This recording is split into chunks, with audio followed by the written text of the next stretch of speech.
Well, after a 2-week hiatus, glad to be back. Welcome back to BRAP, everyone. Had a vacation, a baseball tournament, and yeah, it's great to be back. Missed a lot of news while I was out on vacation, but do have returning guests. We have the gaming ledger with us, and we'll have Falky joining us here in just a bit as well. But gaming ledger, how are you doing today? I'm doing good. I'm doing good. A little tired. Had a long night last night. Barely went to sleep because my kids. But um, overall, yeah, I'm pretty good. Lots of news to talk about. Yeah, definitely a lot of news to talk about. I while I was out, on vacation, news dropped of PlayStation. Well, not right now, but they will be exiting um physical media, right? With the PlayStation 6. And like people like I so when I initially read the news, and I didn't respond too much on social media about it, but when I resp when I heard the news drop, I just kind of like yeah, like there's part of me that's disappointed, right? Like Mhm. I like the idea of having the option of buying physical media so I can take advantage of the GameStop trade-in value, right? Um, because I like look, I on occasion will use the trade-in Chop Eric said everything happened when you were away. Yeah, no, it did. But, like, I like the option, like, I get it, like, I get if somebody is, a collector, collects a lot of physical media, disc, um, I could see why somebody might be, disappointed. Let me get Falky in here real quick. Falky, Hey, we made it to, I guess there it's Thursday, so that yep, means, humanity's made it to live another day. lunchtime Thursday, and yes, we have made it. Yeah, so Falky, great to see you, welcome to the show. Glad you could join us where I think down there, it's wintertime, right? Correct, correct. It's the middle, or nearly the middle of July. We've just gone past our shortest day of the year, and it is currently 7 degrees Celsius outside, so pretty fresh. Yeah, we hit so wow, that's like what, 50 degrees there where you are? 40, 45 Oh felt my good Fahrenheit. oh my goodness. Okay, so Falky, where I was in the US for vacation for my son's baseball tournament, with the heat index, it felt like 113 degrees Fahrenheit. So yeah. So I don't know what Oh, that is that's more. Celsius, but it's damn hot. That's 45 Celsius, and that's more my kind of temperature. I Falky, grew up on a farm where we spent 6 months of the year at that level, sort of mid 40s Fahrenheit. So yeah, wow. Well, Falky, it's great to have you back on, and I certainly being gone for 2 weeks, missed a lot. One of the things that, though, actually, the first thing that I'm discussing is Sony's announcement that they're going to be going digital, really PlayStation 6 generation. mm, My initial reaction was kind of like, yeah, like I'm disappointed a little bit. That I won't be able to trade in, or have the option to trade in games at GameStop if I want to. But generally speaking, I'm buying mostly digital anyway. I'm on PC. You don't have that option on PC. Yes, you do have multiple storefronts, but you just don't have the option of physical on PC. yeah, We haven't had that for quite some time. And I primarily have been buying digital anyway on consoles, just because of the convenience. And a lot of consumers these days are buying digital media. I understand the disappointment, Falky and Gaming Ledger, especially people who are collectors, who prefer buying digital or buying physical. But I don't buy into the sky is falling, corporate greed narrative. I think there's reasons why they're going digital. I think in part, and I'd be interested to get your opinion on this, Gaming Ledger and Falky. Uh, I had a great conversation with big shout out to Game Logic, who will be able to join us tonight. Um, But I had this conversation with gaming logic earlier today, where we talked about that there seems to be a shift in the business, right? I think the traditional console model is shifting a bit, where we're in the past it was PlayStation. Like Ledger, we are just talking about the PlayStation 2 and Hmm. kind of the DVD Trojan horse, but the PlayStation 2, like, right? The PlayStation 2 came out, you moved on to from your PlayStation 1, it was a clean slate, and and everyone adopted and went out and bought the new PlayStation 2 and traded in their PlayStation 1, or didn't, or maybe they didn't trade in their PlayStation 1 for a PS2 at GameStop or EB or Funko Land at the time. Um but I think that's changed now. I think that we're seeing consumers that are just not, you know, uh, buying the new consoles at the same pace that they had done previous generations. I think as part of that is because of these black hole titles, the Call of Duties, the Fortnites, the Maddens get supported for or support the older or previous generations for some time. People have their digital libraries. They still play some of the older games that they have on older hardware. My point is that people just aren't moving to, or it's not that clean slate like it used to be in previous console generations. That's one of the things Logic and I were talking about, that if that perhaps this move from physical to digital is Sony recognizing that, look, we're probably still going to have to support the PS5. From a cost perspective, it maybe doesn't make sense for us to completely um, release physical disc on both platforms, right? A PS6 and a PS5. It's probably easier for us to support both consoles digitally. And I'm not saying there won't be some cutoff of the PS5, but they probably. But if you look at Nintendo right now, Nintendo is still supporting the Switch 1, even though Switch 2 is out. Um, but I think, and I suspect that maybe that's part of the reason here is that, look, they're going to support both platforms maybe for some time after the launch of the PS6, because they know that people are still going to be on PS5s. They want to be able to support or drive spend on the older platform. And I think from a cost perspective, I think it's probably more advantageous for them to just put out digital content on both PS6 and PS5 as opposed to releasing physical disc on both consoles. I just don't think that's as advantageous or from a revenue perspective, just cost effective for them. And also, look, they'll make more money, right? And I think making more money, they probably know they're going to sell to a slightly or just smaller install base with the PS6. So I think this is part of, okay, well, we're in a mature console market now. We're not going to see this, exponential growth that we've seen in previous generations because the market's matured now. Again, it doesn't mean you can't make money. That's a misconception out there, because there are plenty of examples of mature markets that are profitable and drive healthy profit margins for companies. But that being said, I think that because of that, and because of people not moving on or adapting consoles in the same way they used to, I think the business model is shifting a bit. And I think, look, if they're looking to increase revenue, right, and increase those margins or figure out ways to squeeze more pennies, they're going to do that, especially Yeah. of a mature market, and to really support some of those development that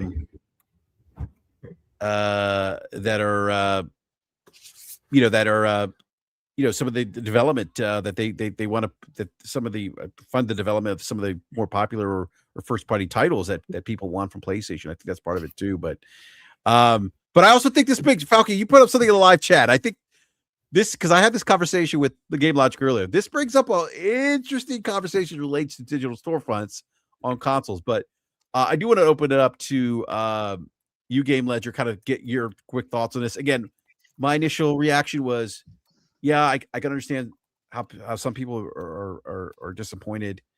But I don't agree with the greedy corpo stuff, and it's the sky's falling and it's all doom and gloom. I think that's a bit overstated, but I can certainly understand the perspective of those who collect physical media, want physical media. But Right. But I think the consumers are going to move along to this. I think Of course generally they will. speaking, Yeah. most consumers are going to be like, okay, we want video games, and it's convenient for us to buy digital video games, and that's where we're going to go. I agree. So Yeah. my take on all of this is, when I first heard the news, I was like, okay, yeah, I'm mostly digital. Makes sense.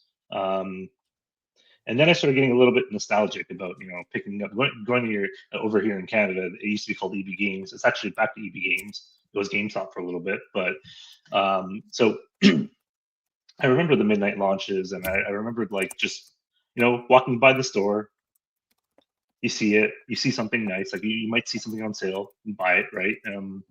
So I understand from a consumer perspective, and so for me, I was getting nostalgic, but of course, I know a lot of people use the secondary market, right? So totally understand from a consumer perspective why there is a bit of an outrage right now, but from a business perspective, it all kind of makes sense to me, right? Your margins are going to get better. And with what's going on in the world right now, especially from a macroeconomic level, we're getting squeezed everywhere. So every little bit of margin is something that shields you from future headwinds. So they're definitely going to go for the more margins. What else? They have the PS5 handheld coming. So I think I tweeted this about this, and somebody came after me.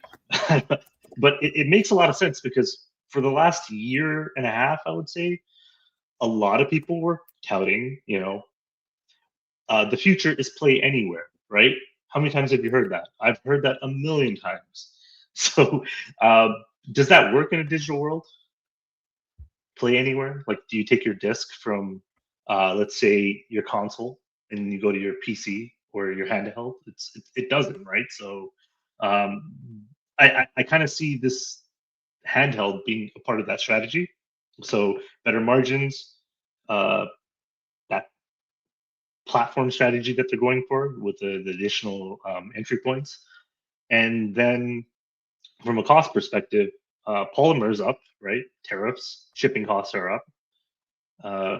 Again, they can probably eat some of these for sure, but like they're still up. Yeah, it's just the volume's not very high, right? It's the trend, the trajectory's coming down. So, if you're gonna make a shot at making a change in how you distribute your games, why not pair it with GTA 6 and see how it goes? And that's where I'm at with this whole digital. Yeah. What, Falky? You have a little bit of a grin there. Oh, I've Yeah, got a long list. Yeah, I saw I've got something a long list. Yeah, you put something interesting in the chat, something that Logic and I had a discussion about today too, as a matter of fact. So I thought it was interesting you put that in there. But yeah, go ahead, Falky. I want to hear your thoughts on this.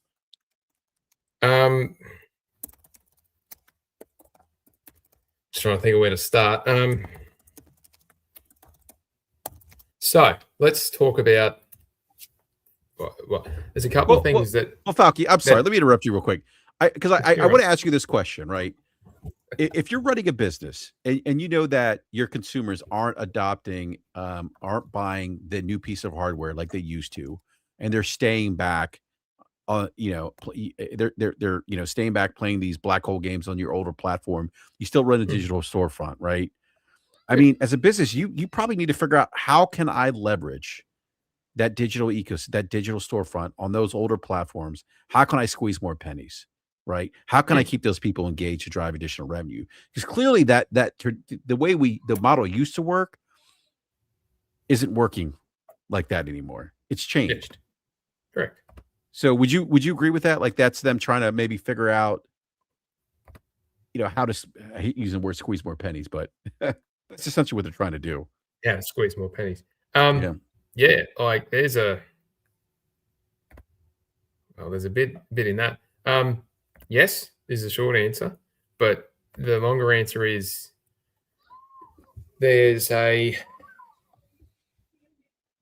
unless there's a need to shift because the technology can't keep up with the game, then this is kind of like we're seeing in real time the live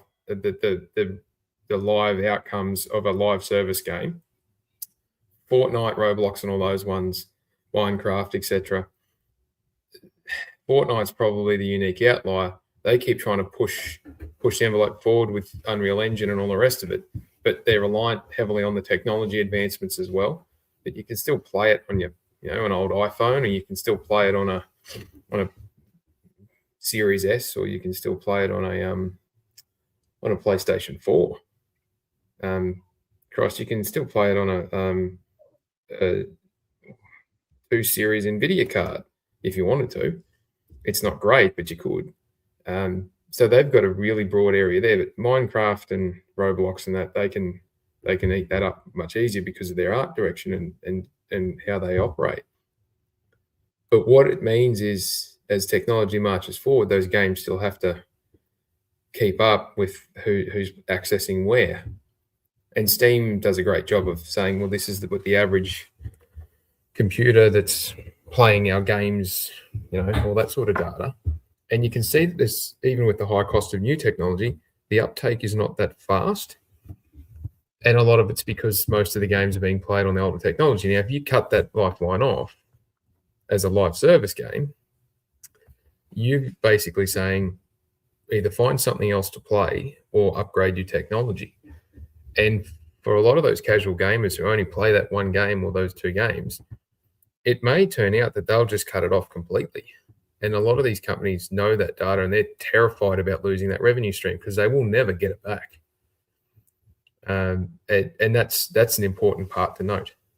So whilst, yes, I agree with what you said, there's a bit more nuance to it in that aspect. But, the march forward for technology, we're not getting those massive leaps like we used to, because we had that debate when they brought the PS5 out. But we're not having those leaps in fidelity and gameplay and all that sort of stuff. Immersion's improving, but, how does AI fit into all this? We don't know. That's a developing issue at the moment. How does traditional game production versus modern game production, how does that find its sweet spot?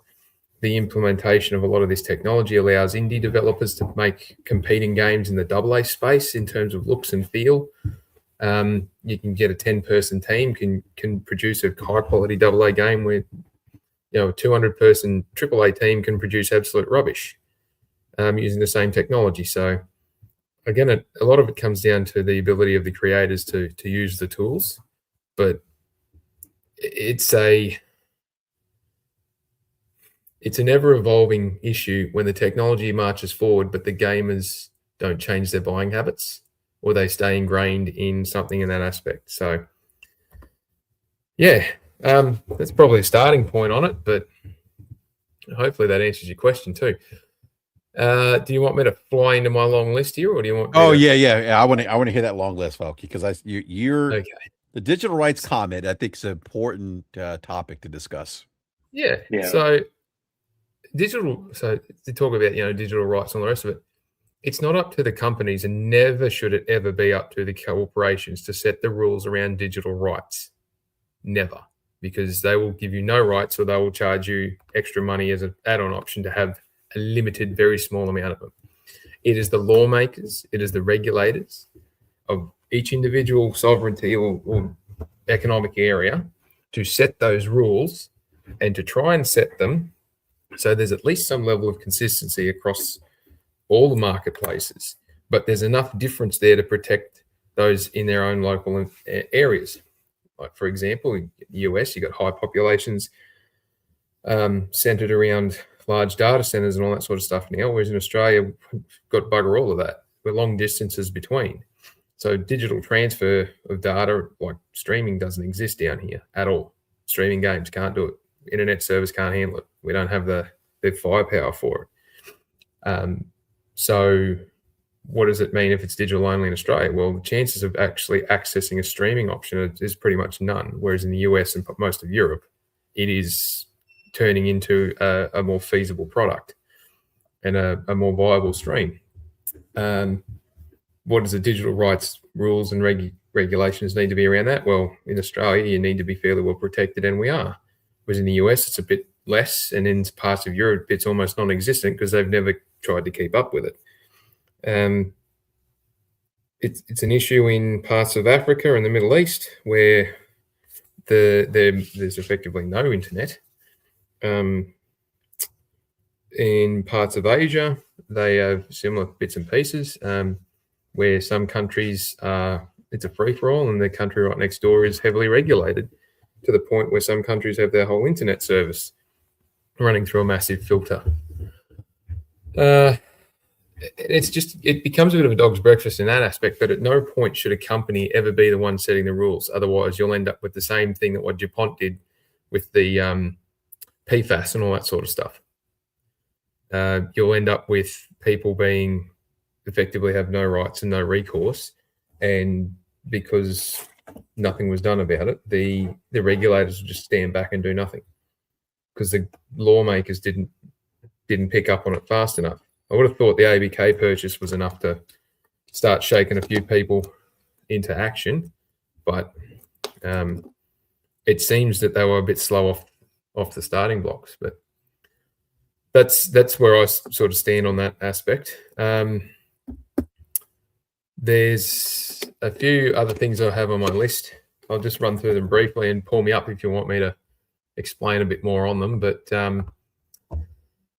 let's go with the Sony Shift. What do they know that we don't, or that we don't know yet? So we're standing on the outside looking in.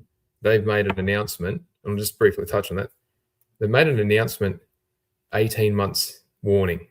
So clearly there's something coming down the pipeline that this affects. Something, and it's from January 1, 2028. Sony does not give that kind of length of warning for anything, ever. We're talking about 18 months away. They gave us 18 months notice they were going to do this.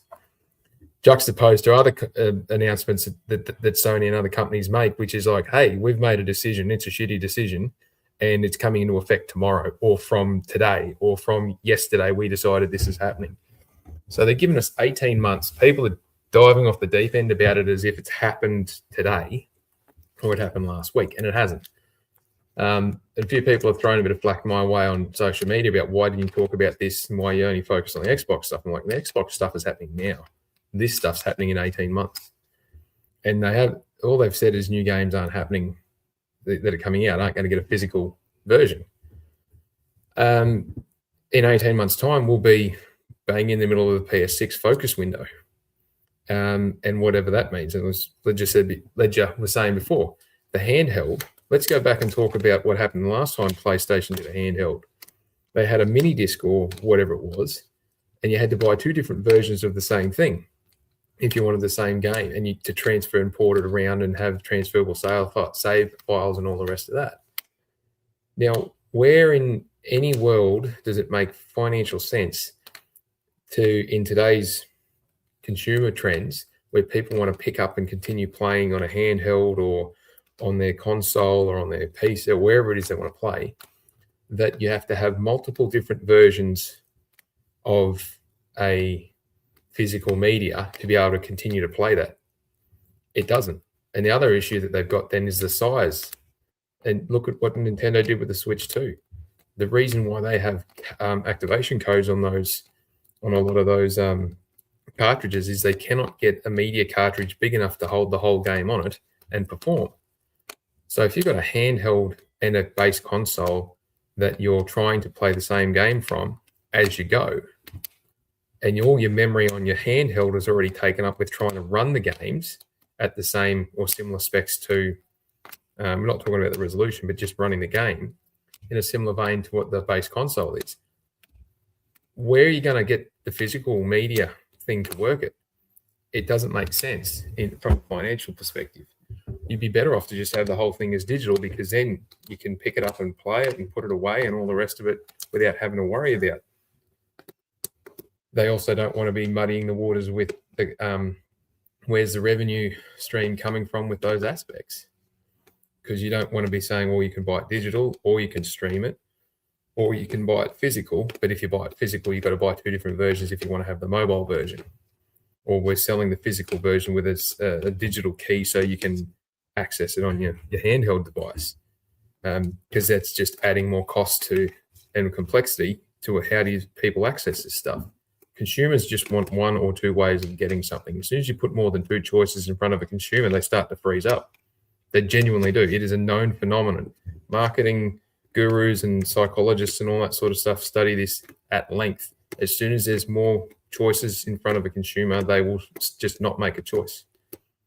That's why you go to those really popular restaurants, not fast food restaurants, but pretty decent, middle economic zone restaurants will have fairly specific menus. They won't have a huge amount of choice on them, and they do really well, as opposed to the restaurant that's got 100 items on the menu and people don't go there because they never know what they want. That's most of the main reasons that I can come up with from the outside looking in, but they clearly know something that we don't, and they should, because it's their plan. And they don't have one or two people looking at this. They'd have a team of over 100 analysts from all different facets who are deep inside the industry, knowing what's going on, can see the technology trends. They know what technology is coming. They know what it looks like. They know what it's going to be like. They know what the costs are going to be already. They know what the consumers are doing en masse, not just the 0.2% that exist on social media. They've got an insight to this that very few others have. And all the commentators and the fans, let's put it that way, that sit on the outside who aren't knowledgeable on how these businesses run or how the financial aspects of these things, or even the marketing aspects of these things, they're just blowing in the wind, really, and having a sook because they're not getting exactly what they wanted. And someone can appreciate they'd be upset about it. They've got to work through the 7 stages of grief, but it's not an 18-month window is plenty of time to understand what's going on and then what might be coming. 18-month window, we don't even know what games PlayStation or any other major publishers are publishing yet on those games. That's out in the ether. That's how far away it is. We do not know what games are coming in 2028. We don't. We have no clue. We don't even know if Fortnite will still be around in 2028. Like, it is that far out, and people are going off the deep end already. So I was trying to race through these other couple of notes I got here. Oh, the Greg Miller comment. It's an interesting one where they're saying that at the production facility that they're retooling, and correct me if I got the phrasing wrong here, but the production facility in Austria that they're retooling, they were talking about whether Xbox or other third parties with Sony DADC and how that was going. And a lot of people are saying, oh yeah, see, it shows, it proves that they're being done. But the way that I heard what Greg repeated that comment was, and jump in here, gentlemen, if I'm misinterpreting this, was that they're not that Sony said this and the rest of them have caught off guard. It's that they were already starting to back out of putting things on discs. So if publishers and developers are moving away from physical media because they can't handle the cost, or they don't want to invest in it for the minimal return that they get, and they'd rather deploy that funding elsewhere into different projects or competing projects. And Sony's got more financially viable things to do with that space to retool it and use it for something else. I'm not entirely sure why people are getting mad about this quite sensible business decision. Unless you want to pay $120 to $140 for a physical version of a game. Come on, be realistic. These guys aren't going to do something and give it away for nothing, especially when they're bound by law to run their companies at a reasonable, profitable venture. They're legally not allowed to run things at a loss. But I just thought it was interesting that on Kind of Funny Games, apologies, BRAP, if we're not supposed to shout out competitors, but that one was put across as if Sony was catching them off guard, but from my understanding of it, it sounded like that they were being wound back anyway, and it was not being utilized to what it should be. I mean, if you can take a production facility back to a 10 or 15% of its capacity and still be able to produce physical games to meet the orders and market demand out to the start of 2028, and then reproduce, do reproduction runs for games already made out to that point, that's absolutely screaming from the rooftops that it's not Sony abandoning, it's others are not taking up the offer. And that's not even considering how much more expensive plastics cost now, how much more expensive it is to produce those things, because plastic comes from crude oil. If people didn't realize that, and crude oil's not exactly been cheap for the last 6 months. I was just about to say that, Falky, that the Strait of Hormuz is open, or it's not open, depending on what day it is. But yeah, I mean, the crude oil, plastics, I mean, that there have been severe disruptions to supply chain post COVID. Massive disruption. Yeah, that are impacting these decisions, right? Yeah.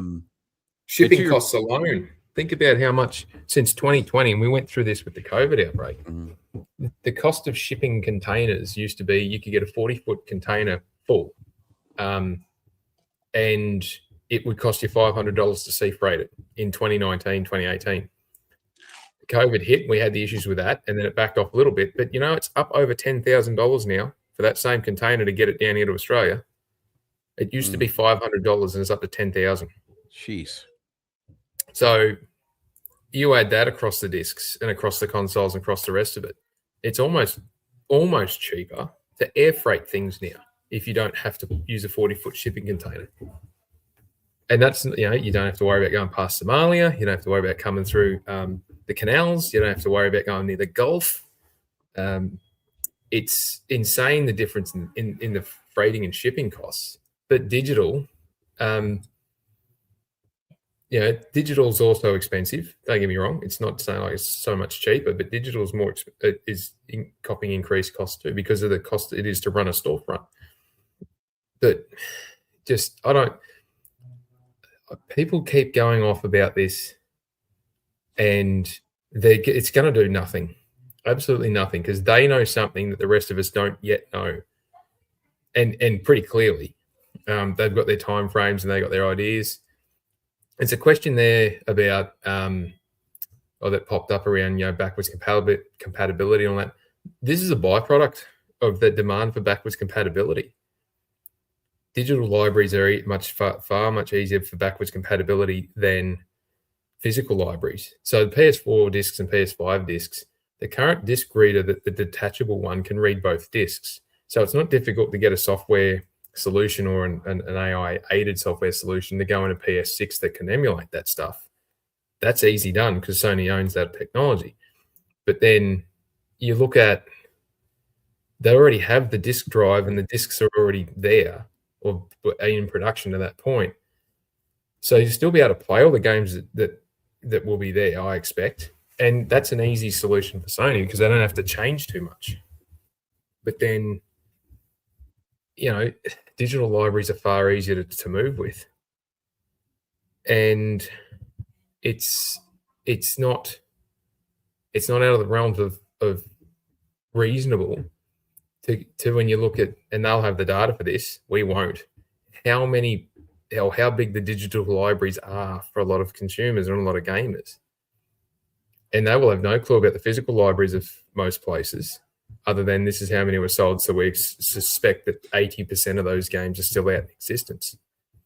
But, that they're just some of the high points that I've written down.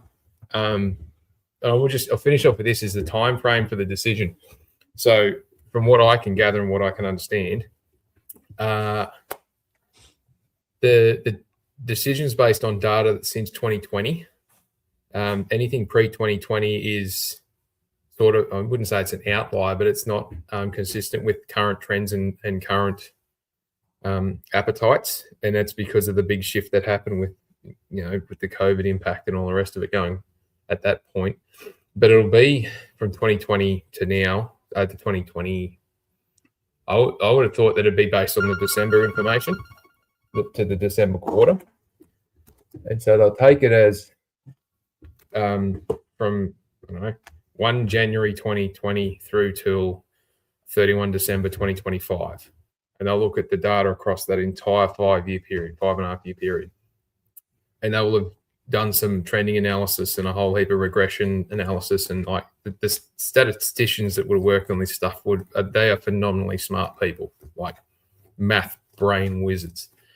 And they'll have brought in a whole heap of people from marketing, a whole heap of people from industry knowledge.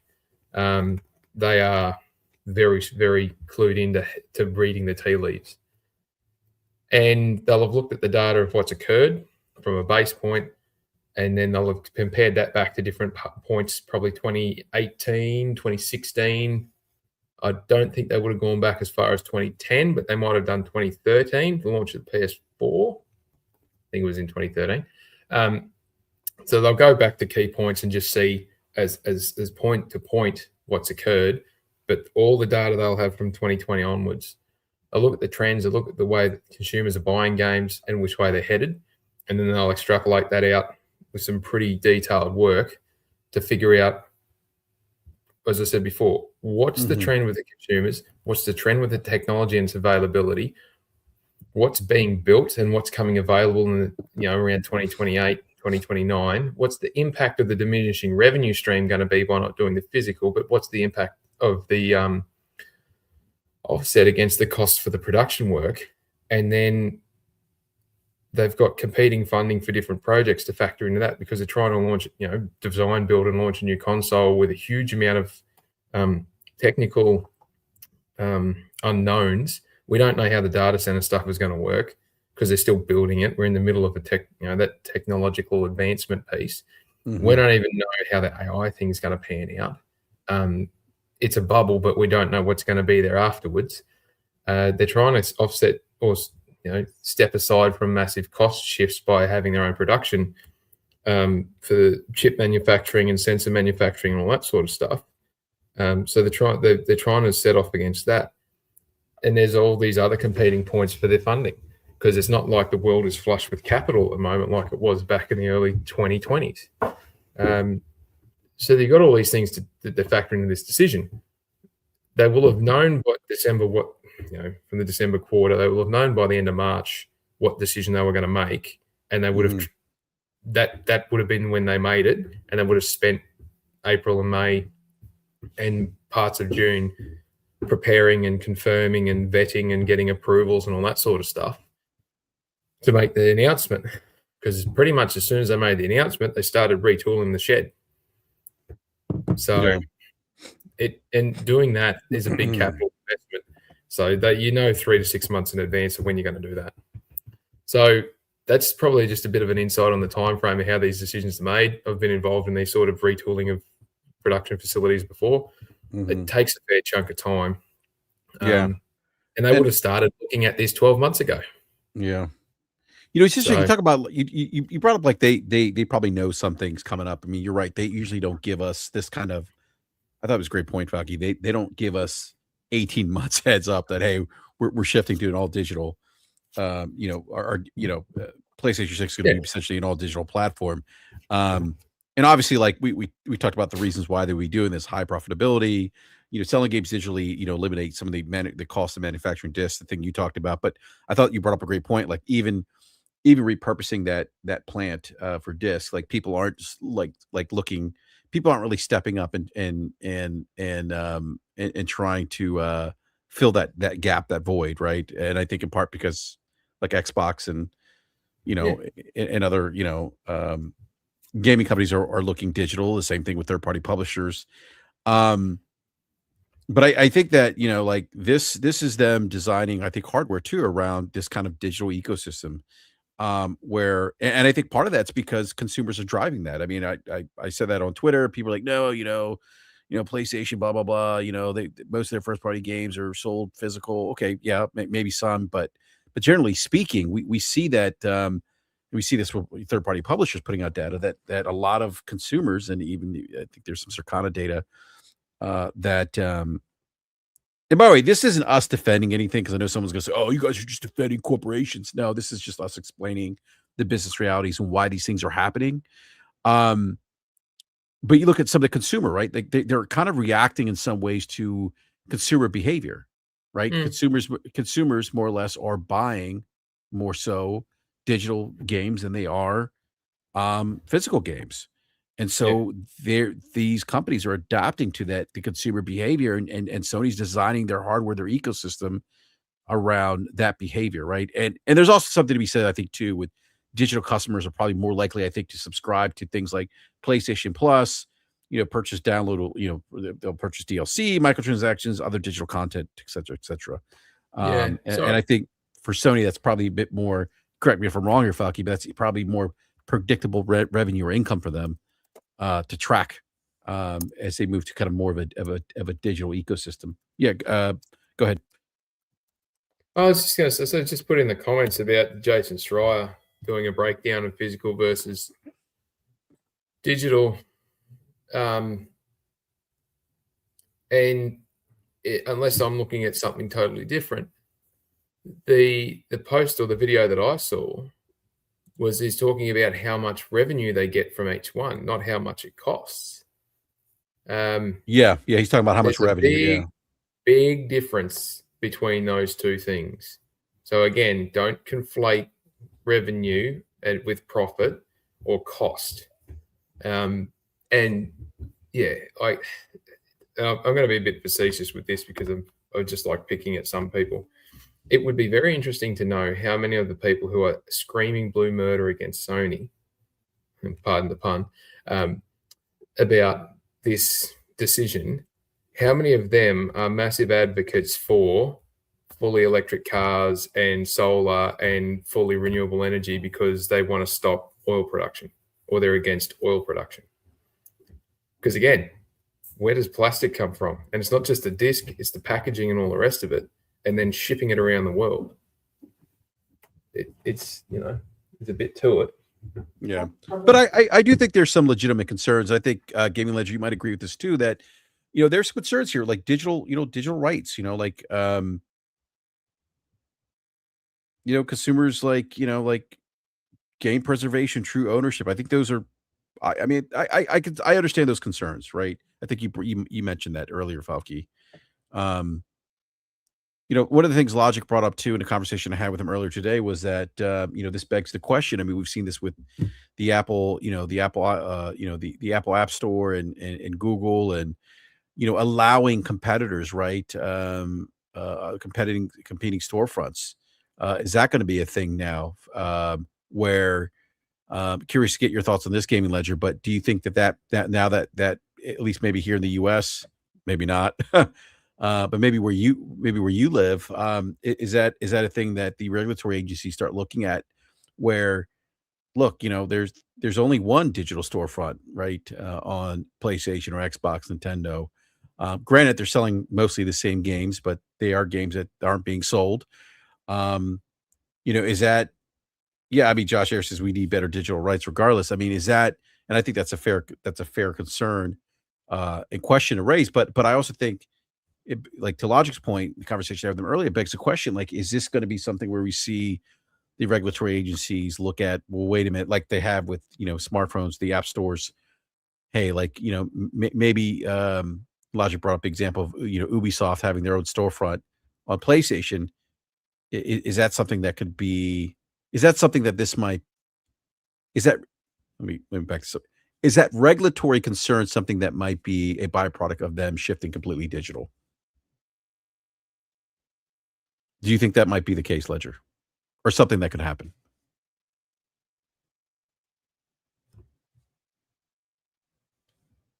Oh, Ledger stepped away. Me? Ledger, Hey. I can hear you now. Yeah, I can hear you now. Okay. Oh, sorry about that. Yeah, No, I was talking to myself the whole time.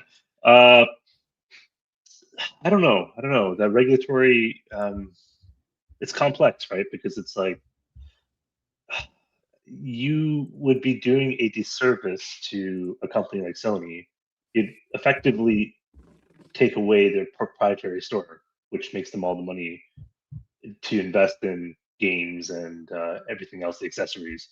So by forcing them to allow another storefront, you're effectively just putting them into the PC territory and you're making them open. Now, can you go that far? I don't know. I'm not sure about the regulatory side of it, but I don't think there's been much progress on the Apple and the Android side. I think Microsoft, I think there was some sort of a lawsuit, or there was a pending injunction in the EU. I'm not 100% sure where that is, but I just can't see that. It's like it's a death knell for Sony. Why would you buy a PlayStation over? And at that point, you can bring in any competitor that has hardware, right? You can get, I don't know, Lenovo, right? Again, it just doesn't, like, to me, when I look at it, PlayStation, it's the product, right? It's the storefront, obviously, but it's the proprietary SSD that they put together, and obviously when you have one port, right, that's made for the console itself, the hardware may not be bespoke that you're using, like the GPUs and the CPUs, but the experience is bespoke. You got the coating to metal, for lack of a better term, the optimization. Would another storefront do that for you? Like what would that be? Would it, you're effectively just taking a Sony port that you can buy on the Sony store, and then you're just going to discount it? To me, it kind of unvalidates the point of a console when you do that. Yeah. And just to, because I was trying to talk earlier, but I guess I was on mute. But I think one of the reasons why they did announce this 18 months in advance is because they got to give the industry time, right? Like the publishers, the retailers, the distributors, the logistics companies that might be involved, right?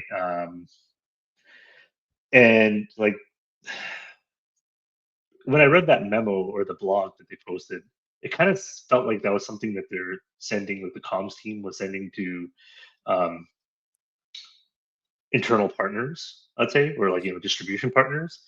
And so I was like, yeah, this isn't really worded correctly for the consumers. So I'm just curious if they just sent one to everybody. They just a flat out, is sorry. Sid being I don't know, I think he's got like a master's in communication or something. Oh, okay. He's not the greatest typist. Sid's better delivering. It's the same with Lampel. Eric's the same. Great when they're communicating and they got their whole body there. As soon as you see something written from them, it's like, ugh. Total opposite to Jim Ryan, by the way. Jim Ryan could write an email that could sell snake oil to snake oil salesmen, right? Yeah. Well, horrible in front of a camera. He was horrible in front of a camera. Yeah, he wasn't great in front of a camera. I think the regulatory piece is, I think where it might raise issues, Gaming Ledger, is that if somehow this leads to Sony raising prices, right, because of lack of maybe competitive pressures or a competitor inside that ecosystem, maybe that's something that catches the eye of regulatory agencies, or if they impose some kind of unfair, I don't know, terms to publishers, developers. I think maybe that could maybe raise some flags, but I don't know. I think competition on a broader level. This is kind of what I said to Logic. I think competition on a broader level still exists, right? Like if you don't want to partake in the PlayStation ecosystem or a digital store, you can go somewhere else. You can buy an Xbox if you want. You could go PC. You could go Nintendo. So, but I think it just depends what Sony does too, right? Like if they start raising prices or impose some kind of unfair terms, and I think maybe then there's some that could maybe raise some flags. I just never understood the concept of like, okay, so let's say iPhones, right? They charge. I remember like the app stores were like, some apps were free on Android, but there was like $1 or $2 charge on the iPhones, and people used to complain about that a lot. I'm like, okay, so then don't buy an iPhone. Android's more competitive. So buy an Android. I don't know. It just, to me, it's like, yeah, you can be super consumer friendly, but then you kill industries, right? Like there has to be that fine line. You wait to see what the next iPhones cost. They'll be insane. Yeah, insane. And by the way, I don't think Nintendo's out of the woods here, right? Because they have NAND flash on their cartridges, and NAND flash flash is impacted by the memory crisis. Not as much as like DRM5, right? But DDR5, not DRM. Yeah, but I think it has increased. So like that's margins for Nintendo. I wonder how much. Sorry, I'm just waxing lyrical here. I wonder how much I just put in the chat talking about Nintendo and being out of the woods. They're in a world of hurt because they're tied in with a whole heap of other stuff for the Switch too. Mm-hmm. And they already made the decision that even though they're providing physical cartridges, they just got to you still got to download it because all it is a key. So that's a waste. Yeah. Like that is a waste of time and money, if you're asking me. There's a massive that is a massive waste just to try and appease people to make them think that they're still getting something. And I've said it before. For a number of years now, you buy a game physically, and as soon as you put it in, and PlayStation, Xbox, and Nintendo, doesn't matter.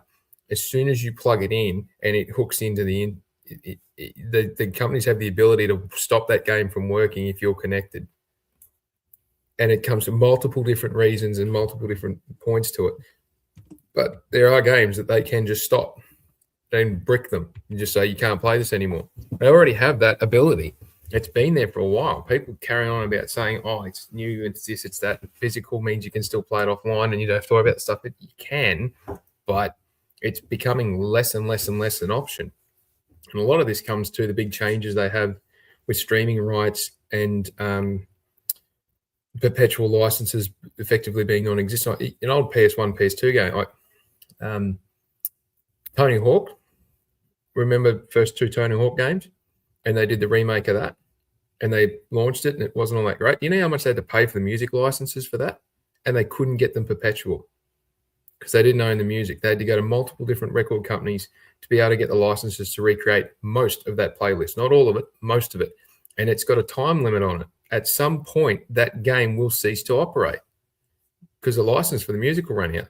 That's why a lot of the JRPGs and the big Western RPGs and all that tend to write their own music scores for their games so they don't have that issue. And that's, PS1, PS2, PS3 era and Xbox 360 and even early Xbox One era. It wasn't a problem back then because music streaming didn't exist and you just paid for a perpetual license to have the music in the game. Remember the first few GTA games? And then, GTA 4 and GTA 5 and San Andreas and all those ones that had this beautifully bit piece. And they had the radio stations and all that. And they had all modern popular music on it. Can't do that these days because the constant changes in the licensing for music and who owns the rights and the streaming stuff, so that it's pay per run. And they don't want to because they penny pinch it so hard. There's no perpetual licenses anymore, effectively. So there's an ongoing cost that a lot of these things won't eat. That's why they shut down so many games. Even though they don't have to, they choose to because the cost of keeping them there. Yeah. Let me grab the super chat here. Chrono Rig with the $5 super chat says, that's incorrect. All of Nintendo first party games are a full on cart and third party can choose the game key cards, and Nintendo introduced smaller card size. So there are still cards that are digital only though, isn't there?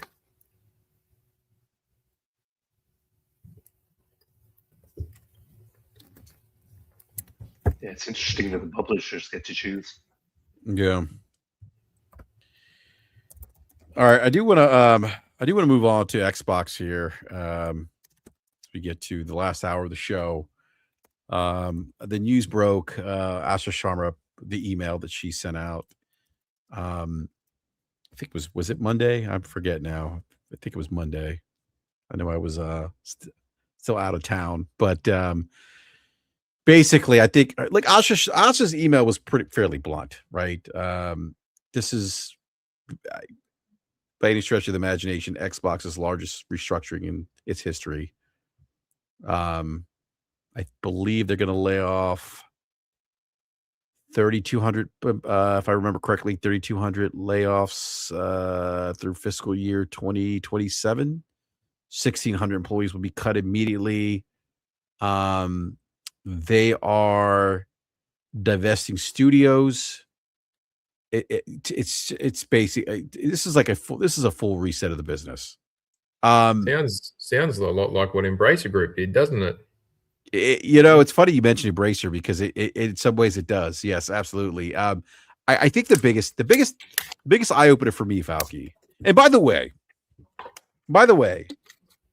a few of us, I don't know, 3-4 years ago, who warned you all about mass consolidation, the gaming industry not being good, and how it's never really good for consumers. It's not good for employees. And you guys were championing this stuff, saying, "Oh, this is great.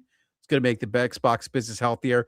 I'd also like to understand what Phil Spencer was doing for the last couple of years, running a very Falky. We every time you read the financials, you were like pulling your hair, like what's happening here? What is this? How is this idiot allowed to be in charge? Like I remember all the crap that I copped for it. Remember the absolute deluge I used to get for asking why is he allowed to do this? I generally want to know why or how he was able to keep that seat at Xbox, running a struggling business, right? Running a business that is what, maybe 3% profit margin. But that wasn't the big takeaway for me. The eye-opening thing was, I can't say that on YouTube. What's that? I just put something in the private chat that said I can't say that on YouTube, but that was my initial reaction. Yeah. So Asha says, like, the Xbox business is not healthy. We've been saying this for years now, that the Xbox business is not healthy. We've been saying that based on their own financial reporting. Correct. Like, we've been saying this. Falky, I don't know how many times you've been on the show. You've talked about it. You've broken the numbers down. This is what you do. This is what I keep telling people. Like, Falky does this professionally, right? This is what he does for a living. He looks at numbers. He had a spreadsheet on the show, right? I mean, like we've gone through these numbers before, and there were literally people championing this business model, saying that it was the future of the gaming industry. Right. And we said, no, pump the brakes. It's not the future of the gaming industry. It might be Xbox's future, but it's not the future. It's not. And that future that many of you were championing and pom-pomming, some of that, like we said, like pump the brakes. It begs the question that they may have taken on too much or spent too much on acquisitions for a business that wasn't even healthy to begin with. And that adding that additional burden, right? You talked about it, Falky. Yep. Adding that additional pressure to their profit margins because of these acquisitions, right? They spent $100 billion. They need to make that money back and some. That's not free money. And you have an underperforming business. You have hardware that's declined year over year. You have Game Pass subscriptions that have stalled.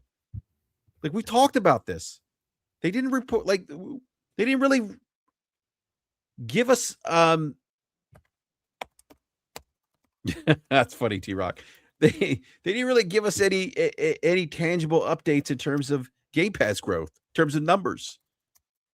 We might hear some numbers here and there, but nothing consistent. Like, it was they were a lot of things that we've talked about on this show that Falky, that Asha Sharma basically confirmed.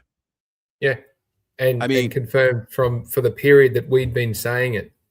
And I've nearly bitten the end of my tongue clean off because I've wanted to give a couple of people an absolute serving about how wrong they were, and then criticizing me relentlessly for making the comments then. And turns out I was actually right. And there's no point, though, because they won't admit that they were at fault or that they were wrong or that they just didn't know what they were talking about. But there's a couple of people that really do need to just shut up and go away, and they might as well just give up because all they do is spruik bullshit. And, how can you go from, hey, Mag? Hey, what's up, Mag? Mag doesn't owe me any money, and he's not one of them that I'm referring to, by the way. I just want to point that out. It's a horrible thing to be right about, but sitting on the outside, having some specialist knowledge looking in and being able to deduce that from the public available information, to then turn around and someone from the inside gets in there, spends 100 days looking at it going, holy shit, what have they done? And then decides it's the easiest way to fix the house is to tear the house down and rebuild it effectively and try again. It's like, well, I've been, myself and others have been saying the same stuff, consistent messaging from not just me, but others as well, that were looking at us going, there is a problem. There's a problem. It's clearly there's a problem here. And we can tell just from some reasonable deducing from publicly available information. Those on the inside who have in-depth knowledge about what the hell is going on just within the industry, let alone those actually in Microsoft and Xbox itself, knew what was going on and were allowing this to happen. That is Falky. That is the point. That is the part that is the one thing that I find most baffling out of this whole thing is that Phil was running an unhealthy business for some time, right? Asha comes in, confirms that. We've talked about it. We've talked about it like it for the last ad nauseum, yes. For the last couple of years, how we based on the Xbox financials that the business wasn't healthy. The math wasn't mathing. And look, I've been part of a lot of large M&As. And I said this, like, you guys are championing mass consolidation and you guys are pom-pomming this as some kind of victory. And you guys are saying that the direction the Xbox is heading is the future and that Sony's in trouble and this and that. No, Sony's not in trouble. Is Sony facing economic headwinds? Is the industry facing economic headwinds? Absolutely. Every industry does, right? Especially for some of the things you mentioned earlier in the show, Falcon, and some of the things you mentioned earlier, Gaming Ledger, right? Do industries course correct? Absolutely, right? But generally speaking, we're not seeing. Oh, wow. Mag, I think you just said, did Mag just send me? Hold on, Mag. Mag just sent me something, I think, in DM. I just want to confirm he sent me something. You're in a bit of trouble tonight, BRAP. You're 2 Canadians and an Australian against you. Yeah, Mag. I don't, Mag, can I share this? I don't know if I could share this. Mag just sent me a message. Or maybe I said too much, Mag. But big shout out to Mag, by the way. But yeah, congrats, Mag. By the way, congrats on the young fella and his achievements. I saw that online the other day. Should be very proud. Max says no. Okay, I can't say anything. Yeah, Mac, congrats as well. Yeah, I did see that. But no, I won't say a word, Mac. But I'm not surprised. This is, oh my God, like Falky. It's not about doing victory laps here. But it is we told you so moment because. Oh, it is a told you so moment, but it's a horrible thing to be right. I said this in a tweet. It is a horrible thing. I do not like. I was right, but I don't like it. I don't like the fact that I was right. I don't like the fact that it's landed where it's landed. But it was warned. It was forewarned. Someone would have told them at the time. This isn't just an instance. This is over years that someone should have said something to them. The fact that they weren't listening is insane. But yeah, the outcome of this, not great. It's not great in any aspect, shape, or form. Potential for they're from what I can gather, having a review and reset of the hardware, and they're supposed to be putting it into production within the next 12 months. That was the plan, and now they're reviewing the whole thing. They've gutted some studios that were good. They've unloaded a heap of studios that could afford to be unloaded. And they basically said, "Here's your IP. Go off and do your own thing again." And then they're trying to find someone to buy Arcane Lion. They haven't kept the IP and cut the people. They have effectively paid these studios to go away from Microsoft and Xbox. That's a slap in the face for those people. It is a horrible thing. I mean, yeah, great. They get to keep the teams together, but then come on. The value that has been placed on you at this point in time to be paid to go away is insane. Well, the other thing, Falky, the one thing I want to mention too is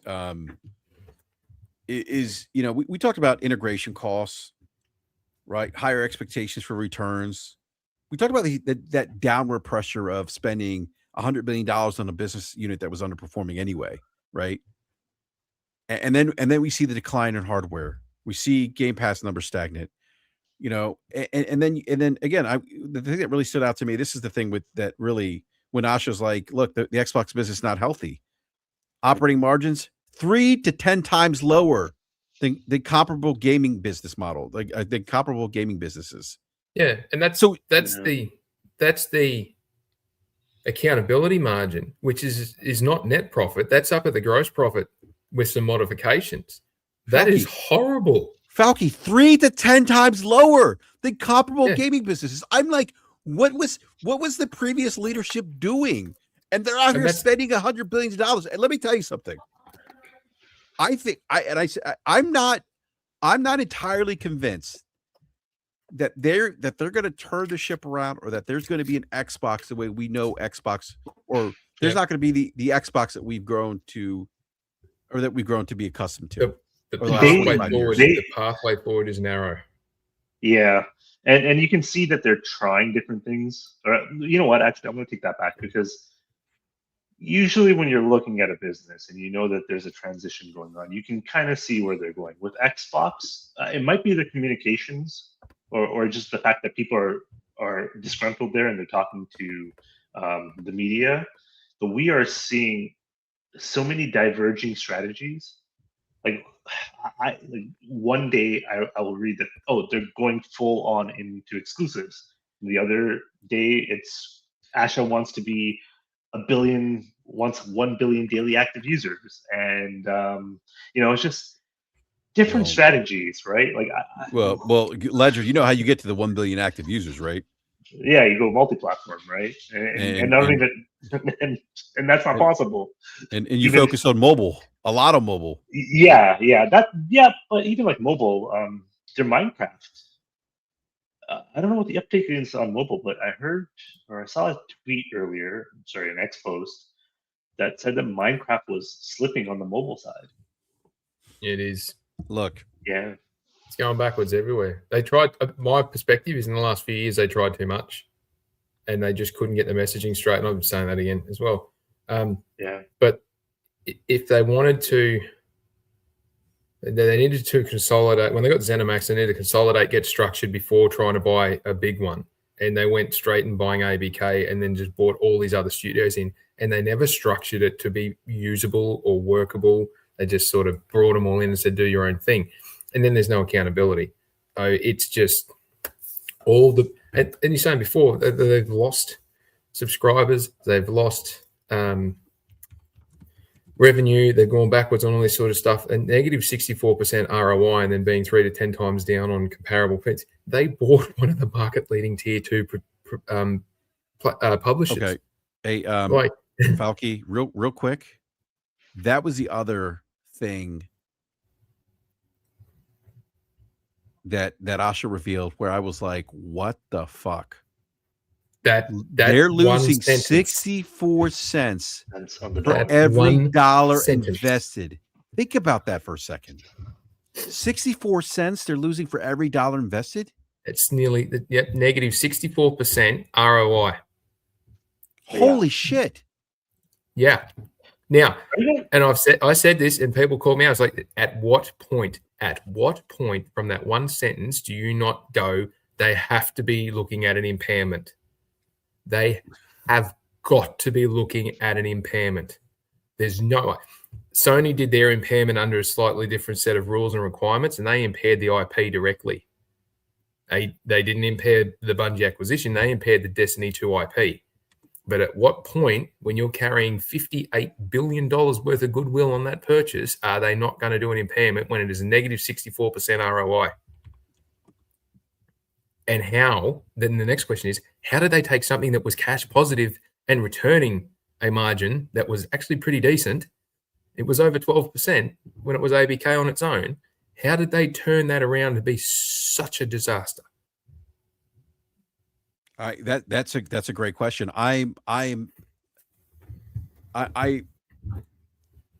This one will be taught at universities as a study. I'm telling you, this is the case study. I was about to say, there needs to be a case study on Phil Spencer running this business.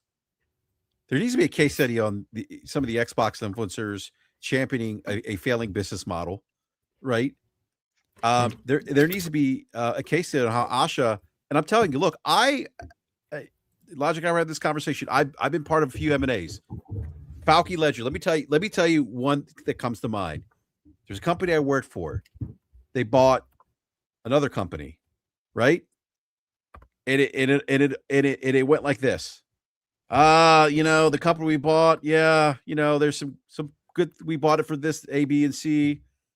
Everything's great. We're not getting that that ROI that we initially thought. We're gonna have to start, shutting down some offices. We're gonna have to start laying people off. That really didn't work. So we're basically gonna take the good things, the more profitable aspects of the acquisition, those assets. We're gonna keep those to ourselves, and we're gonna get rid of the rest of the company, and we're done with it. We're wiping our hands clean. Does that sound familiar, Falke? Have you seen that? Yep. I've definitely seen that, BRAP. Have you seen that, Ledger? I Yeah. think, let me know what you guys think. I think that's what's happening here. I think they are getting rid of the excess weight that isn't profitable for them or that doesn't hold value. And I think Xbox is going to be ABK and Bethesda. Well, that's the whole thing. They're just using the term. We're focusing on big titles. Yeah, I think right. That's effectively saying we're consolidating, and the stuff that actually makes us money is what's going to stay. Everything else is, I don't know. It's just we might pay some fan service, but it's Microsoft, so how long is that going to last? I don't know. And then maybe the fan service is like Clockwork Revolution. Like, so do you guys actually? When I think about these exclusives, right, and I do agree they should have exclusives if they had a healthy console, if Game Pass, even if a Game Pass was successful, right? Exclusives can push you to Game Pass. That's not that they necessarily need hardware, right? Definitely on the PC space. But do you guys think they're going to be making a lot of single player games, or like I just think it's going to be far more multiplayer and live service. You gonna tag him in, BRAP? Yeah, Z. Let me. He said tag him in. Yeah, I sent him a. You get Bespoke EP with the $100 Canadian. Says cheers, boys. Thank you for that super chat. I did actually send him. Mag, I sent you an invite. Check your DM, your Twitter DM. Oh my lord! Let me grab this. To Bespoke EP says $2 Canadian. Says Mag, you tease. That's funny. Thank you for those super chats, Bespoke. Really appreciate it. Do me a favor, do the YouTube thing, hit the like button. If you're haven't done so, subscribe, hit the bell notification so you're literally go live. Yeah, so Mag, I did send you an invite. Just got to join. I sent you the link to join. But I'm sorry, go ahead, Ledger. No, it's a question to both of you. What do you think the split will be between like a multiplayer, multi-platform, live service, game ratio to single player for Microsoft going forward? Oh, it'd be impossible to know. We don't even know. They had their, where are we? 9th of July. What was the date of their June showcase? It's been a month. And what was shown a month ago is now 2 games questionable. Another game that we all thought was going to be there is potentially been cancelled. We don't know what's happening with half the stuff that they're working on. We don't even know what studio is going to be left by the end of this month. And I know they're saying, we're going to do 1,600 this year, 1,600 next year, and then we'll keep working on what we're doing. But that's what they're laying off. That's not what they're divesting. So you've got the 2 1,600s plus the studios that are going out, and they're still trying to sell 2 of them. And there's potentially more that will just walk because of this outcome. And what are they going to be left with? They could, I think someone pointed out. I agree. They're going to be down around the same headcount as what PlayStation has for their first parties. So if they're going to do anything, they're going to have to leverage contractors and second-party deals and all the rest of it. But where are they at with, what their plans are on their roadmap and how many of those games have been killed off? It'll be a question of what do they actually want to be. And I think, again, probably getting into a higher C-suite area of strategic stuff, they need to go away as a leadership group and sit down somewhere away from any MS campus and away from all the questions and queries and that, turn their phones off, just go and sit around a campfire somewhere and say, what do we want to be? What is Xbox going to be from this moment forward? And come up with a plan that is, this is the singular thing that we are. And then have 4 or 5 pillars under that, not this, we're going to do everything. So, Mag, you tease. What? I'm not saying anything about what I told you. So you can get that out of your head right now. But either way, sorry, I don't mean to hijack the show. I just want to jump on here for a few minutes. No. I had More some than things I welcome wanted to to. say. I said you tease. Somebody super chatted that. They're like, Mag, you tease. I did see that. Yes. Yeah. So, yeah. So real quick, online, Idlestock just posted that 213 employees for ZeniMax Online have been let go. Yep. Maryland. I think it's close to your area. So ZeniMax is actually down the street, about 45 minutes down the road from where I live. Wow. Yeah. They used to be a client of mine many, many years ago. And actually I interviewed to go work there. And I'm glad, in hindsight now, I'm glad I didn't go. Because I do have some, some former colleagues that work there, but, it's the whole thing with id, laying off 50%, I think 75%. Yeah. 70. Okay. Yeah. And then, the engineers behind id Tech, it is, I think, and I said this, you let me know what you think too, Mag. I said this earlier. I think what's happening is the reset is like, look, we are going to focus. We're going to focus on our highest returning assets. That's anything ABK Bethesda, and that's it. And I think that anything that's not ABK Bethesda is gone. Yes. I talked about this last night on Madcast, and I'm not going to go into all the details, obviously, because it took me an hour and 45 minutes to get through all the details of what I broke down from what was said, what's happening, what was said, and what continues to come out. What I was talking about last night, and I think I'm pretty much on the mark with this one, is that what's going to happen here, folks, is that Xbox Gaming is going to be ABK and Bethesda are going to be the 2 pillars of the company. Okay. And what's going to happen after that, as you've already seen, that's slowly starting to happen now from Monday, now it's Wednesday, is that the teams are going to get shaved down, which we've seen. We saw what happened to id Software. We saw what happened with Obsidian as well.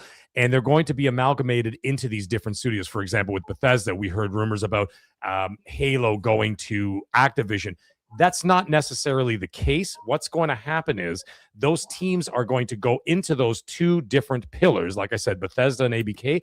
And what they're going to do is they're going to work on less games. I know it's going to sound kind of weird. So, for example, it'd be like Obsidian, you're not making a separate game. id Software, whatever's left of you, is not going to make a separate game or whatever. You're going to be support studios, and you're all going to work on these bigger titles together. So, for example, once again, it's very much like the Hollywood situation. It's going to be very risk-averse. Okay? The risk-averse is going to be like Hollywood is doing now. What have they been doing for the last 5-6 years, right? Marvel. Remakes and remakes. The moneymakers, right? Remakes, reboots, re-sequels, whatever the hell you want to call them, all these different things, right? And what it is, at the end of the day, a lot of it is movies by committee. And what's happening is the same thing here in the gaming space, at least for them. So you're going to get your Fallouts, you're going to get your Gears of War, you're going to get your Halos, you're going to get your Elder Scrolls, you're going to get your Forzas, and that's about it. So what's going to happen is, as we heard new rumors now that Obsidian's going to be working on a Fallout game or whatever else. That's exactly what's happening. So what they're doing is, and now the other thing I was going to talk about actually is that I think, and tell me if I'm wrong. Okay, you can tell me if I'm totally wrong. That's totally fine. But I'm thinking that the release cadence of games are now going to be modeled by what Activision has been doing for the last, decade and a half or whatever.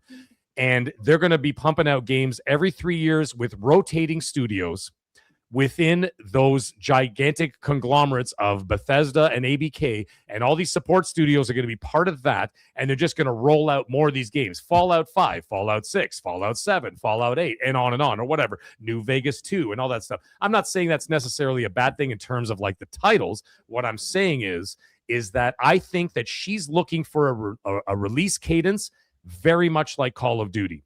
A 3-year dev cycle with multiple teams working on big tentpole games. And that's it. The days of South of Midnight are gone. The days of Keeper are gone.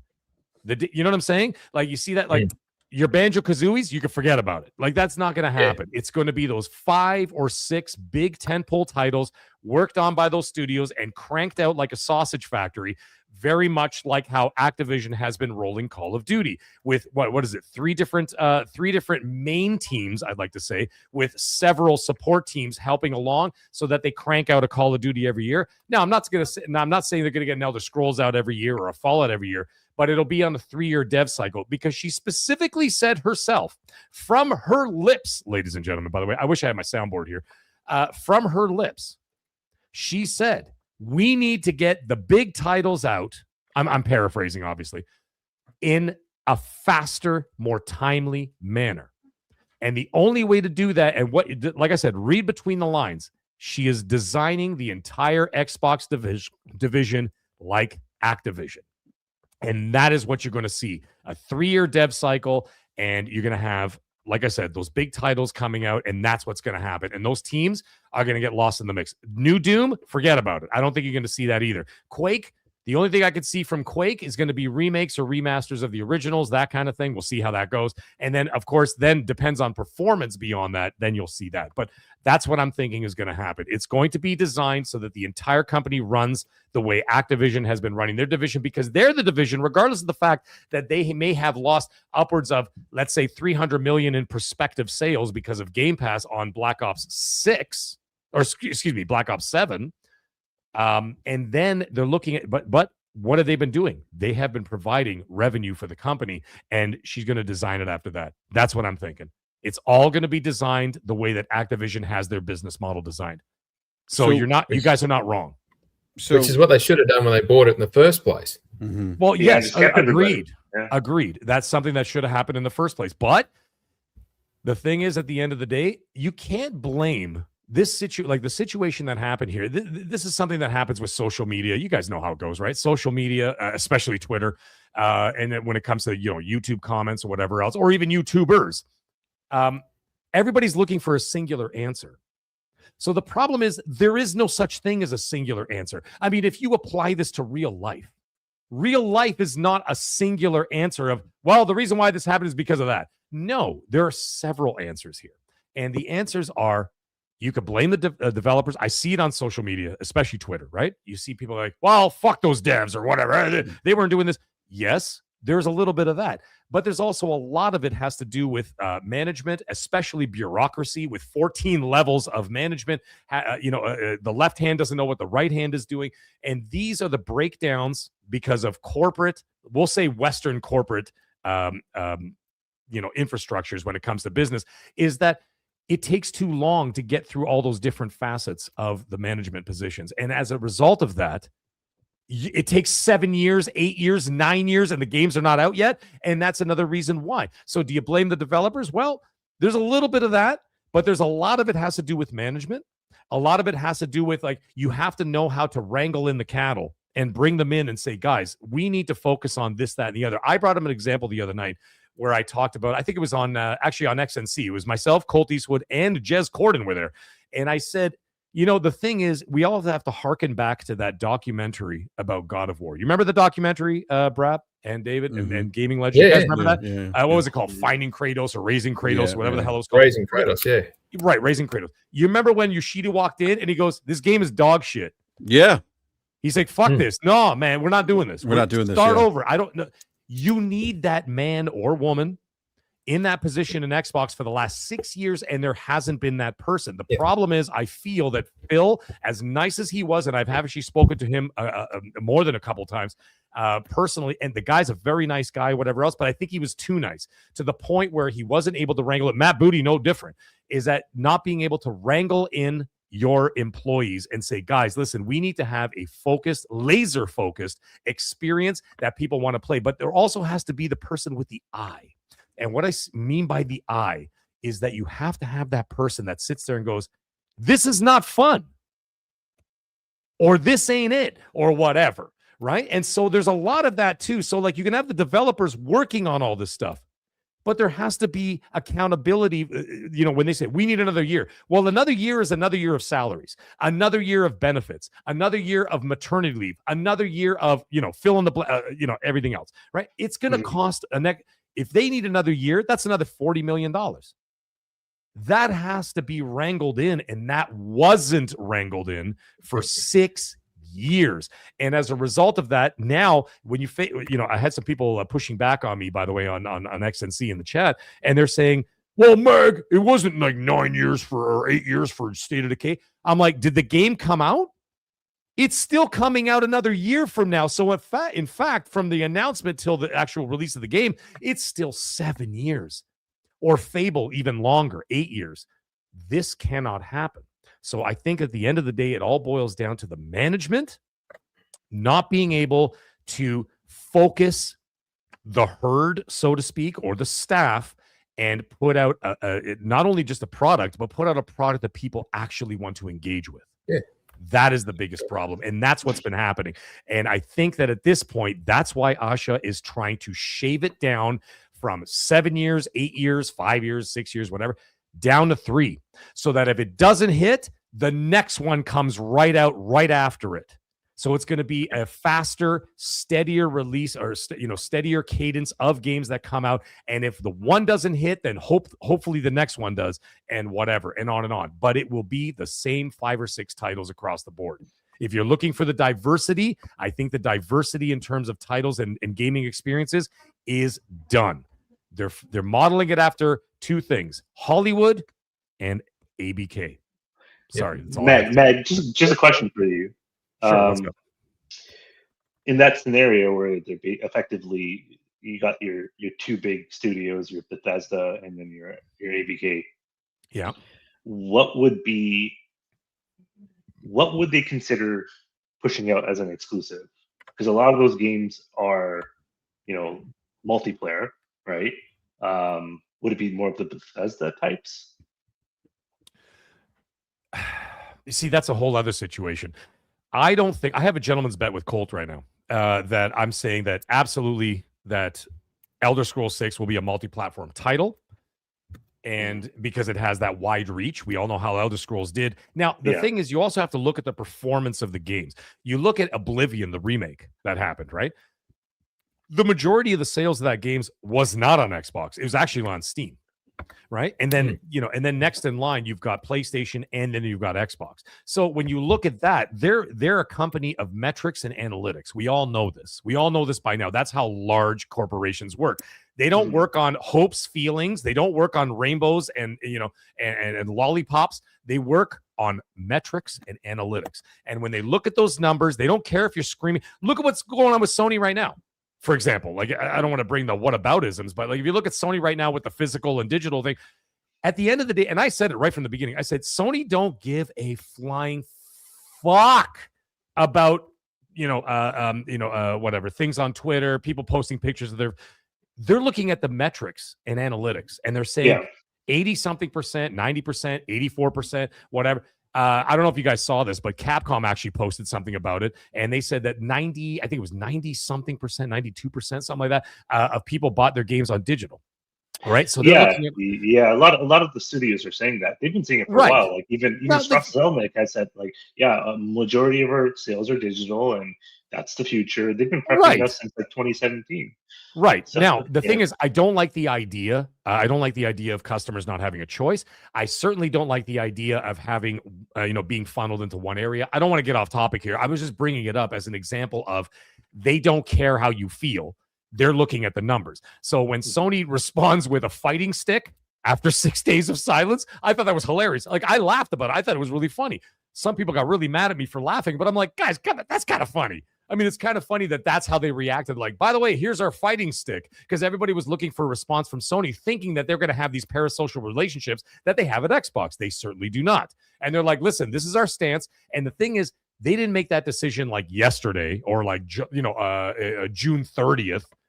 They made those decisions 6 months ago because they have to make those deals, those long-term deals for manufacturing, packaging, distribution, storage, of course, storefronts and all that stuff. They had to do that a long time ago. So this decision was made. It's bought. It's done. It's buried. It's over.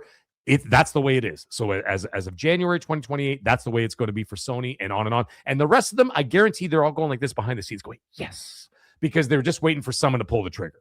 Now, the reason why I brought that up is because they don't care about your feelings.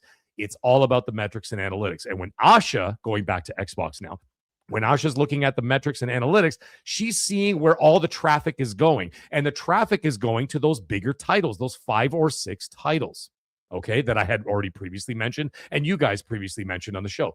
That's all it is. That's all it is. And that's what it's going to be.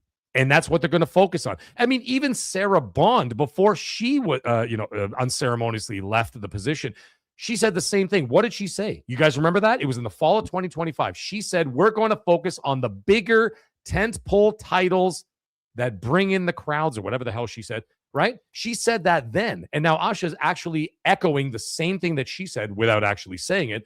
But that's what they're aiming for. But they're going to aim for bringing in those other studios, shaving them down 50%, 25%, 75%, bring them all together and start working on those titles and bringing them out at a faster pace.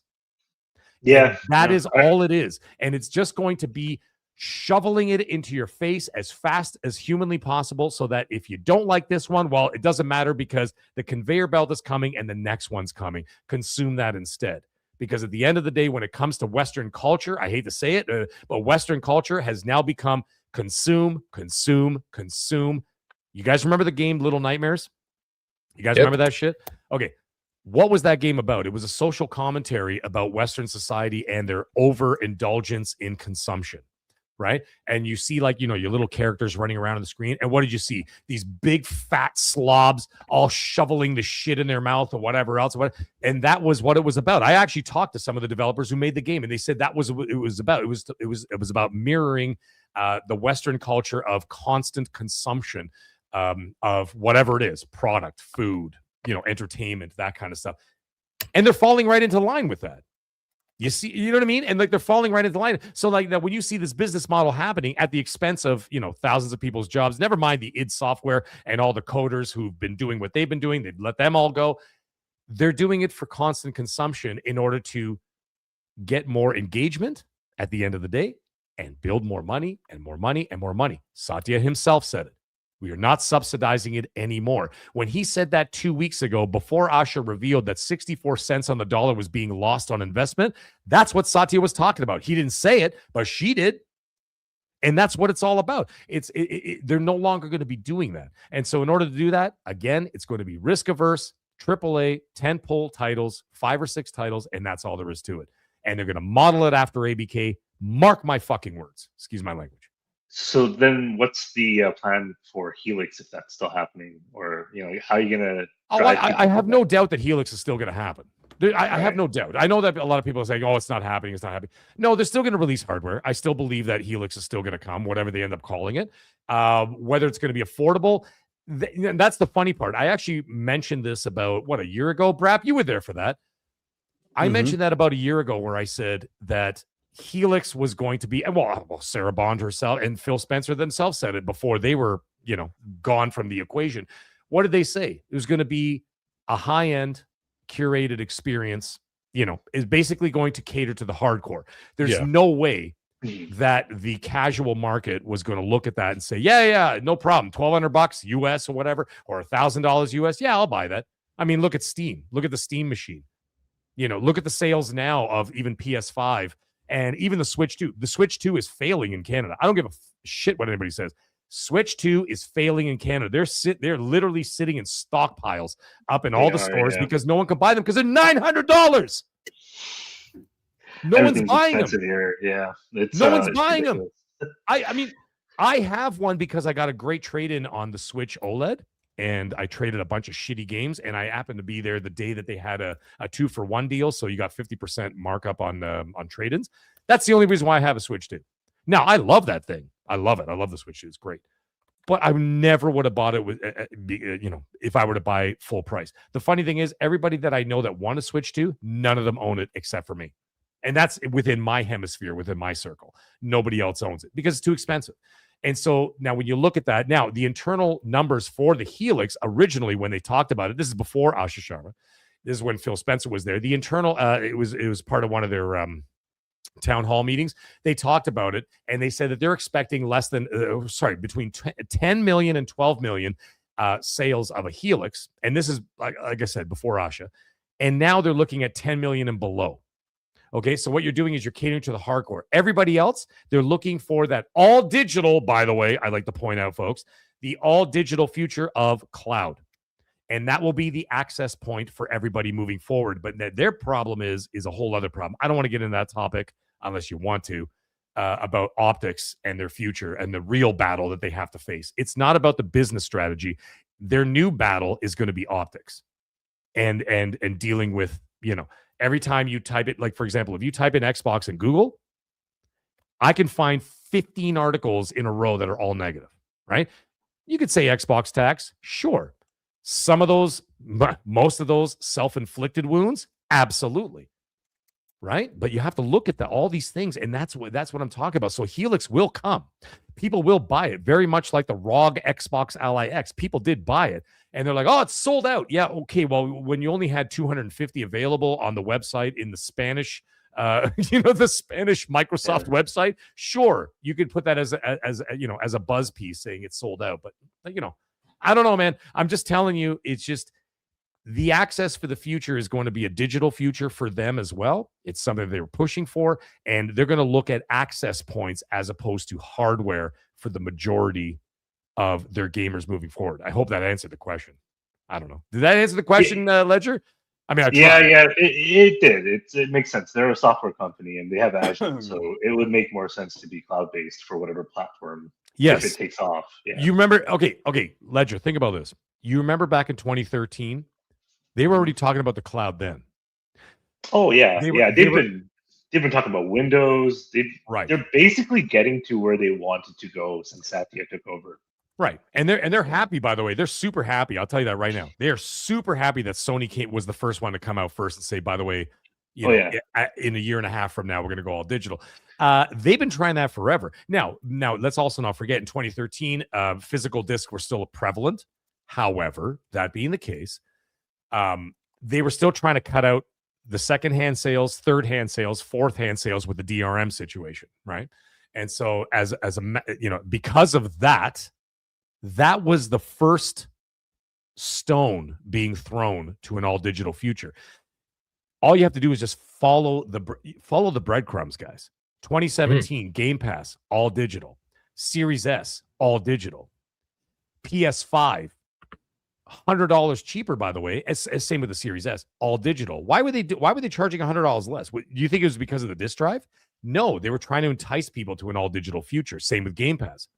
And I've had people screaming in comments going, "You will own nothing and you'll be happy." And I'm like, motherfucker, you've been on Game Pass for 7 years.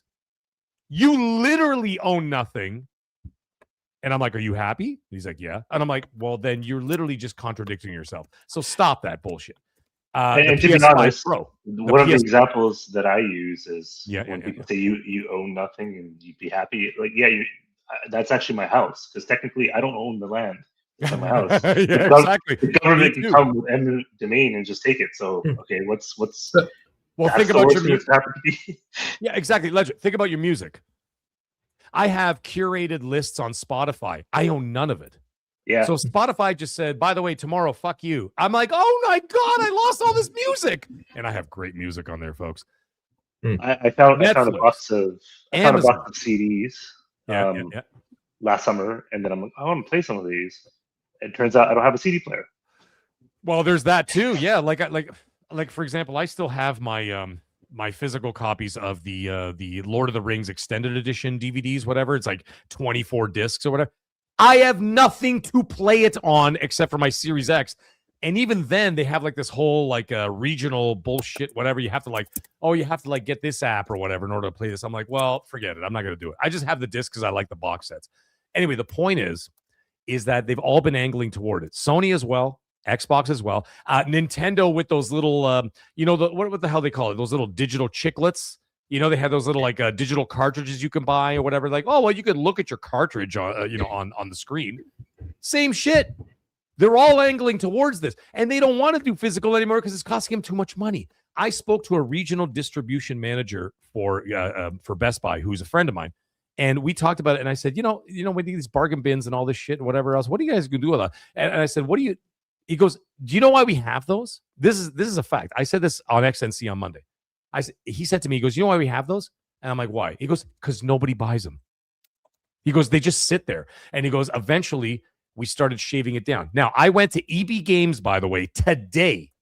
Okay? EB Games, because it used to be GameStop. Now it's back to EB Games.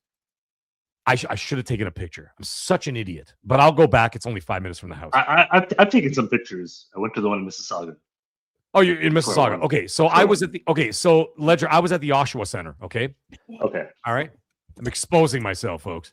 I was at the Oshawa Center. They have a huge EB Games. It's like their flagship store or whatever, right? And I was there, and I went to the Oshawa Center, and I took a picture of it. Oh, sorry, I was going to take a picture of it. I never did. I should have. You know that their actual physical game section is now like 15% of the store. That's it. Yeah. 15% of the store. The rest of it is like those like toys, tabletop games. Pokemon cards, tabletop games, those t-shirts, figures. What are those figures called? You know those figures? What are they called? Funko Pops. Funko Pops. Yeah. Funko Pops. You know, my daughter watches these weird ass like animes. They had like all these like anime purses and shit like that, and like they had all that stuff. The physical, actual part of the store in terms of gaming was literally 15% of the store. Mm-hmm. And I actually talked to the manager there about it because she was behind the counter, and she's talking, and she's like, well, yeah, it's like no one's buying them anymore. Everybody just buys gift cards or whatever, or they're buying the actual, like, you know, the actual products in the store. Nobody's buying the games. And so, like, you're looking at that. Now, you see what I'm saying? So, like, when you angle it all towards that, everybody's angling towards this future. It's just whatever this outrage is, whether it's performative, whether it's legitimate. I mean, come on, man. You know what? Yeah. It's funny because I was at the Mississauga Bespoke, store. I'm not a skid, okay? Come on, man.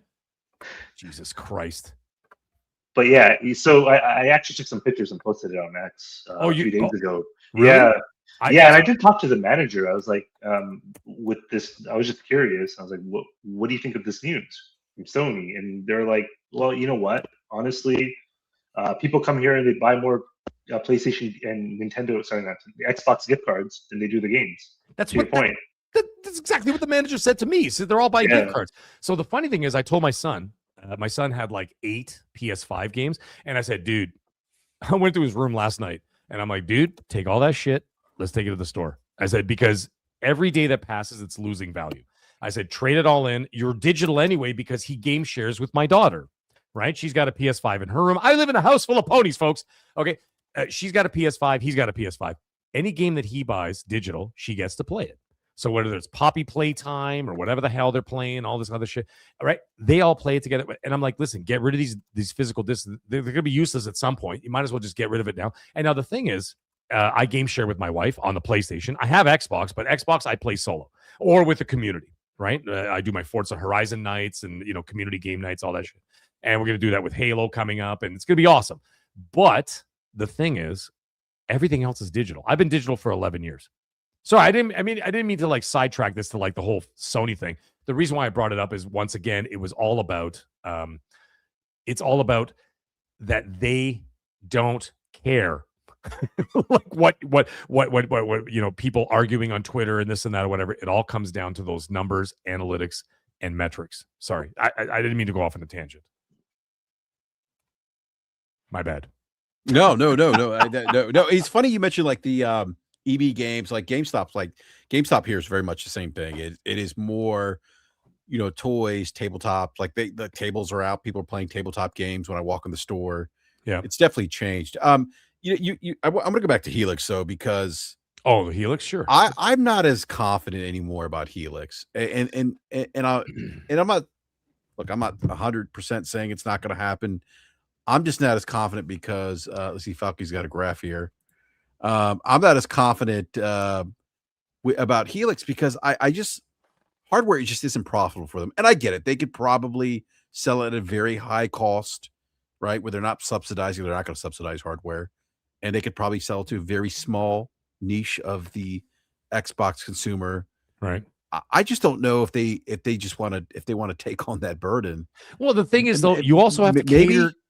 Sorry, yeah, go ahead.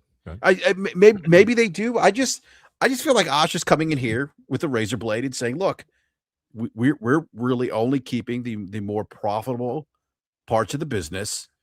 Everything else is done." I think Mag, you mentioned kind of Hollywood, and when you said Hollywood, immediately made me think of that window model that we see with streaming services, where you have theatrical releases, and then those theatrical releases will make their way to a subscription service. And I wonder if that's going to be the case now with all Xbox first party games. Well, they won't go day and date, but they'll have that retail. That's a thing. Release, right? You're not wrong in there. I'm starting to feel, it's just a feeling, but like I said, I have no knowledge of this, but I'm starting to feel that the day and date thing is pretty much done. Agreed. Now what's been announced has been announced, but I mean, we all saw how that went down too, because there's a lot of things that I did a video which a lot of people push back on me on, and they're like, I put in my video little clips of State of Decay 3. It says play day one on Game Pass, and then it said Senua play day one on Game Pass, and I put those clips in my video, and people were freaking the F out about it. I'm like, guys, there's no guarantee, for example, that those games are going to go. First of all, it's done. I can tell you that right now. Expecting those games day one on Game Pass are done, because if someone else bought it, would you put? Let me ask you a question. Would you put it there, BRAP?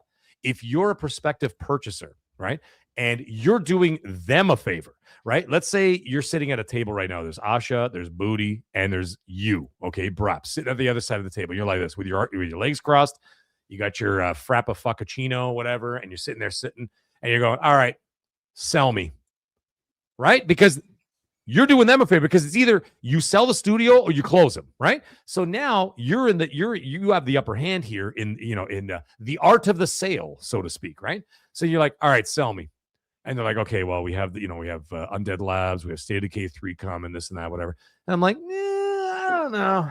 Right? Like a used car, like you're going to used car salesman, right? The used car salesman's going, well, this Buick is really nice. And you're sitting there going, kicking the tires, going, I don't know. I mean, the radiator looks like it might be replaced in 2 years. And the guy says what? He goes, all right, fine. I'll throw in 2 years, all parts in, whatever. Okay, that sounds good. And all of a sudden you go, set of fuzzy dice. Yeah, and then you're like, the upholstery looks a little rough. I don't know about this. And they're like, fine, we'll make it 5 years, all parts in. Okay, what did Asha do? Same thing. So if I'm a prospective buyer and you're a prospective buyer, BRAP, what are you going to do? You're sitting at the table, you're scratching your chin going, I don't know. I mean, you guys, and they're like, fine, we'll help finish producing the end of the game. We'll finish development of the game. We'll put the money in towards it. Just buy the goddamn studio, please, because it's going to make us look really bad if we shut it down. And it'd be like, all right, fine. But if I was that buyer, would you put it in Game Pass? Hell no. You know why? Because she said in her email that one of the failures was betting everything on Game Pass. She said it herself. It's not me. So when people want to take shots at me or anybody else, I'm not saying it. Mag is not saying it. BRAP is not saying it. Ledger's not saying it. David's not saying it. She said it herself. She said, we bet everything on Game Pass, and our business is, what did she say? Our business is not doing well, or whatever the hell she said. Yeah, it's not, our business isn't healthy. Mag, I don't mean to interrupt you, but I know Falky needs to leave the top of the hour. He has a spreadsheet up here, Falky. So like to see it. What are we looking at here? Physical game sales? You're muted, Falky.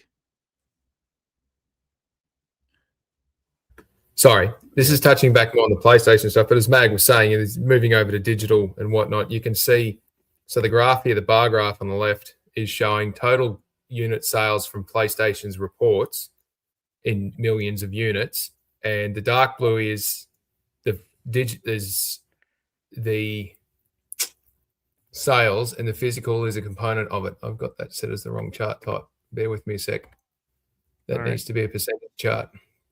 Ignore the one on the left. One on the right is showing, the line graph here is showing the orange line is the digital download percentage, and you can see it started to take off in 2018 instead of not 2020. Actually, through the whole COVID piece, it's sort of flatlined. But from 2018 to 2020, it took off, and you can see the corresponding change with the physical game sales coming down. Now, Microsoft don't give us their game sales units, but it would be following a very similar trend just based on where they say all their revenue is coming from. But you can see the digital in 2022, it's really driven from there. And this, again, a lot of this comes from the subscription services and how they have an impact. But the decision made by PlayStation, they're down around, what was it? 70 million physical games sold. And someone in the chat said they were producing 600,000 discs a week. That's 12 weeks. My math is mathing. It's about 12-week production run to do an entire year's worth of physical sales on that platform. 3 months. Well, I think that was all they need. It's nuts, isn't it? 600,000 discs produced out of the Thaugal plant, which I don't believe is the only plant, and only 50% of those discs out of the Thaugal plant were PlayStation discs. Yeah. So that again, you adjust that up. So that's 6 month run out of one plant, but they got multiple plants. What's the point? Like the cost of having those facilities sitting idle is insane. So then you've got all these other things that need to be done. But primarily, let me just fix this other graph up and I'll get it over to being a percentage one. Tea, coffee, Sorry. chocolate. Percentage. Where's my percentage? There it is. That's what I want. That one. Okay. All right. So of total games sold, you can now see the how in the light blue how fast physical is reducing. It is going down rate, and that's only since 2015. So right. Now the thing is, now think about this. When you look at the percentage of the people who are buying physical in this graph specifically, right? How many are willing to conform to digital? Probably a fair amount. When they when you think about it, when people say, "Oh, it's only digital now," okay, I guess we have no choice or whatever. People will just do it. There will always be the pushback, obviously, right? And so when you look at that percentage, the percentage of people who will actually stop buying is a percentage of a percentage. You see what I'm saying? Because a majority of people are very willing to conform as long as they continue to get their entertainment. And that's what happened with Netflix, for example. That's when Netflix went from, from Blockbuster to Netflix, people were like, well, I like going there and checking out the shit or whatever else. Meg, I love Blockbuster. No, dude, too. me too. But look, with with the option, when it disappeared, I had a choice to make. I'm either going to be most entertained. people will conform, BRAP, Exactly. is what I'm saying. Yeah, no, most I agree people with you. will conform. And I think that, for example, in Sony's specific case, this is not a gamble. This is a sure bet because they know that, let's say, I don't know, I'm going to make up a number. 16% of people buy physical. I would be willing to bet that probably 10 to 12% will conform as long as they continue to get their entertainment. And what a lot of people are missing out, by the way, and this is something that a lot of people don't seem to get, is that when it comes to the digital world, as long as they keep it, by the way, this is the thing that I'm actually a big component of, is game sharing. Right now, Xbox does it, PlayStation does it, right, with the game sharing situation. If you game share with somebody outside of your home, let's say, or a friend or whatever, someone you trust that you can give your email and, of course, your password and all that shit and whatever, you're getting all games at 50% off, essentially, right? You buy one, he buys one. This one, everything that you get, they get. Everything they get, you get. So, you know what I mean? There are ways around it that you can actually be much more frugal financially when it comes to that. It's just a matter of being able to do that. Now, the thing is, the problem is, this is where the only problem I have with the entire situation is I don't like the idea of them having full absolute control, because then what happens one day when it does become an all digital future and they're like, yeah, by the way, game sharing, you can piss off with that, it's done. That's where I have a situation, because then you're going to actually lose people, because I'm like, nope, I'm not buying GTA 6 4 times in one home in order to have all 4 people in my house play it, right? And that's where where you're gonna run into a problem. So as long as they do that and model everything else after Steam, for example, when it comes to refunds or digital licensing or that kind of thing, then I'm okay with it. You do that, I don't know. That's the whole thing, right? That's competition. If you don't do that, somebody else will have to step up and do it. Well, that's the thing. right? They also can't fuck around too much because they will find out. And people say, well, if PlayStation goes all digital, they're going to charge $90 for games. I'm like, are you out of your mind? Think about it for 1 second. Sony can be ridiculous with whatever, but like you could say, but there are limits to ridiculousness. I know that sounds kind of silly to say, but I'm like, there are limits because they know that there is a limit to what you can get away with. Because if you start trying to, get to the point of like charging more for games, like, well, you have no choice now. By the way, our sales used to be 25% off on Black Friday. Well, guess what? Now they're 8%. They know that will affect their bottom line because people will make that decision and say, well, I'm not going to buy the game. I'll wait till it's 25% off or whatever. And so, supply and demand will become an issue when it comes to an all digital future. And I think that there has to be some form of responsibility there that they will actually follow. And I do have some faith in that because, you have to also, understand the behaviors of the consumer. The consumer will only take so much because, like, for example, when I get to Black Friday and all the games, most of the games are like 25% or above. But then all of a sudden they go all digital and by the way, it's only 8% off now or 10% off. People will balk. You know what I mean? People will walk and be like, well, no, I'm good. I'll wait. They know that. And they have to, they understand consumer behavior.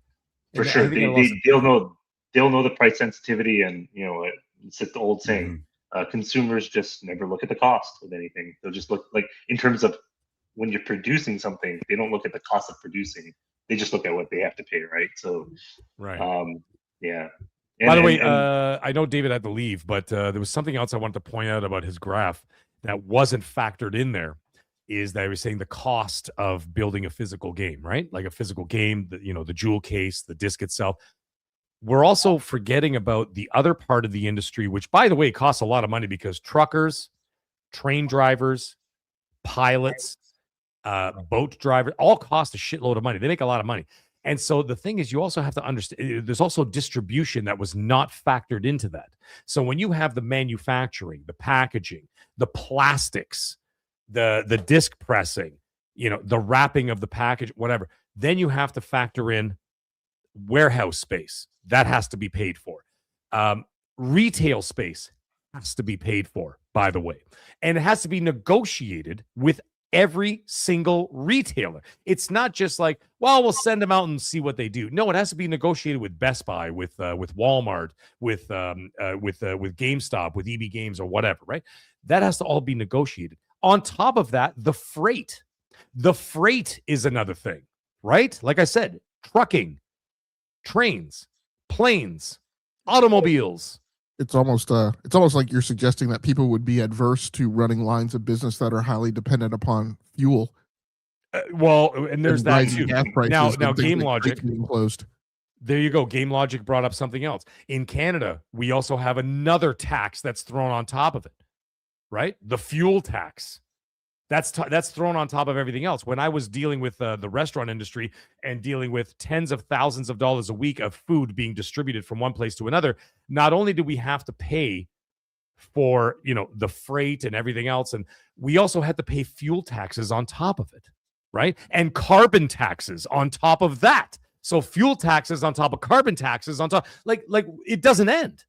So like everybody's getting a piece of pie except for the person who actually owns the product. Now the thing is like, well, the industry is going to just shut down because, because of physical games. I'm like, no, they're not. Because instead of shipping games, they're going to be shipping eggs or cattle or beef or seafood or whatever, right? So there's always going to be something there for the freight industry to continue to move forward because it's a necessity. However, when it comes to video games, and especially being prevalent in the digital world as most people are at this point, when it comes to entertainment, it's not going to affect it actually all that much.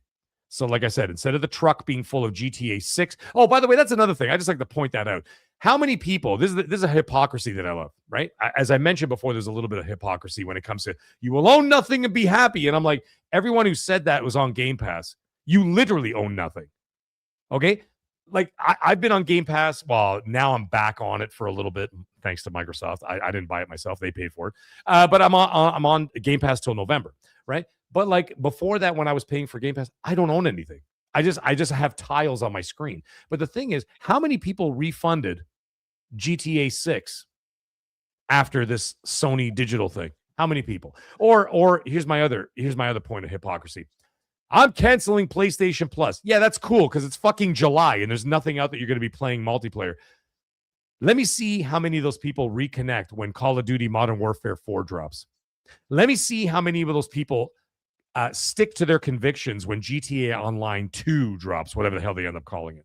They're all going to be back there. It's all performative. Not all of it, but like a majority of it is performative bullshit for attention. That's the way I see it. Sorry, I just had to throw that in there for like added spice. You guys also already talk over how the revenue split is different between physical and digital. There's that too. Did you I don't see think we talked about that. Game Logic? I have it right here. I didn't need to see it. I had already briefed it on my own podcast, and then of course Schreier put it out because he's more popular than I am. Well, did you see Lords of the Fallen CEO, Game Logic? He said Lords of the Fallen CEO explains how much money a game dev makes from physical versus digital. $69.99 game, so a $70 US game, right? Retail margin takes 25 to 35%. Distributors take 10 to 20%. Physical production takes around $10. Studio makes $26 per physical unit. However, on a digital sale, they take $49. Wow. Okay, so it's basically double, and that's coming from the CEO of the CEO of the developer studio that makes Lords of the Fallen. Yeah, he said that himself. Okay, it's the anti-woke studio. you got to believe him. Yeah. But you see what I'm saying? You think that it's just Sony? Like that's what I have a problem with. I'm not happy about less choices. I like to be clear about that, but there's a reality that every single one of these companies, every single one have been angling for the last 14 fucking years trying to get everybody onto digital. And they've been nudging everybody ever so slowly towards digital for a reason. Okay. And Sony was the first one to bite the bullet on it and say, you know what? Fuck it. We're doing this. And that's all there is to it. And then, of course, when everybody's like, we want a response. And they're like, well, here's a fight stick. And I thought that was kind of funny. But it was kind of funny. But the thing is, like, guys, come on. Like I said, I don't want lack of choice. And at the same time, I also don't want a monopoly when it comes to all digital, like I said, then at that point. But the thing is, when it comes to that point, and let's say they put a stance and they say, listen, you have no choice. We're only doing 8% discounts instead of 15 or 20 or this and that, whatever on digital, because that's all you can buy it. Customers at that choice have to make that decision. And that's where the customers are going to say, no, hell no, I'm going to wait. And then they'll listen. And so there has to be a medium. There has to be a happy medium there. And I think that it will be worked out. I think it won't be all that bad. But like I said, everything else, it's pretty hypocritical where everybody from music to movies to TV shows to everything else is all digital. And then when they decide to make their move to digital, everybody freaks the fuck out. It's insane to me. It doesn't make any sense, man. Logic, that sounds very similar to kind of, I think, my response in our conversation earlier today, where people treat and look at the gaming industry in a different lens than other entertainment industries. Like we talked about, Logic, like, no, the industry isn't immune to changes or some of the even headwinds that other industries face. Like it's just, I don't disagree with you, Mag. It's baffling to me at times where I'm like, you guys have adopted digital entertainment. You guys made that transition. I mean, I did. I talked about my love for going to Blockbuster on a Friday night, picking out movies for the weekend. And it was so awesome. But you know what? But when that went away, I had a choice to make as a consumer. I had to put on my big boy pits. And guess what? Do I want to be entertained? What happened, BRAP? I just did it. I did it because I want. That's what I'm trying to say. Because I valued the entertainment more than anything else at the end of the day. And that's what I'm trying to say. That's what I'm trying to say. I'm trying to say that they're banking on the fact that, let's say, like I said, I made up a number of 16%. Okay. Well, it's not made up. It's actually pretty accurate. That's 16% by physical. They are banking on the fact that 80% of that 16% will conform because they're going to want to continue that entertainment. Imagine listening to your kids screaming, Dad, why don't I get to play video games anymore? Or whatever the fuck, right? Or even you. I'm like, I'm going to stop playing video games now? I've been doing this for 40 fucking years. 47 years I've been gaming. Yeah. You think I'm going to stop now because they decide to go digital or whatever? You know what I mean? The last digital game I bought, by the way, just for a fun fact, was EA's 2015 Star Wars Battlefront 1. Yeah. Go ahead, Logic. And to just kind of to strengthen your argument, Mac, I don't even think it's conforming, right? Because it's a percentage of a percentage of a percentage of a percentage. Those people who are buying physical, a very, very, very small percentage of a subset of a subset of a subset are buying all physical, right? There's a very extremist crowd who are That's like, I only buy physical. There's tons more in that percentage that are already hybrid, that buy digital and buy physical. And then there's a spectrum across them, right? There are some who probably buy some that are more physical, but a lot of them buy more digital. There are very select things that are like, that game is really special to me, I'm going to buy like a physical copy of it. There are people like me, and I'm not saying I'm typical, right? But there are people like me who predominantly buy digital, but like I quite frankly was struggling to buy physical like a couple of years ago. Like I'd have to put a Post-it note like on my steering wheel. Hey, remember to stop by GameStop on your way home after your 2-hour commute. Yeah. Right. So there are people in that bucket. And so I don't know that there's less distance to travel in terms of total change for a lot of those people. Yes. To switch over to just all digital. And so tons of them are just going to shrug their shoulders and say, yep, no problem. It's not going to be a huge psychological shift. Right. And now, so, Logic, let me bring up something else. Sorry, I'm going to bring this up. How about this? If you don't think that they're incentivizing consumers to continue to buy digital, as we've already seen with, like, for example, Game Pass, with Steam, by the way, which is all digital as well, right? Think about this. Early access. You want to play Gears of War early? You can't go to the fucking store to buy Gears of War and play it 3 days early.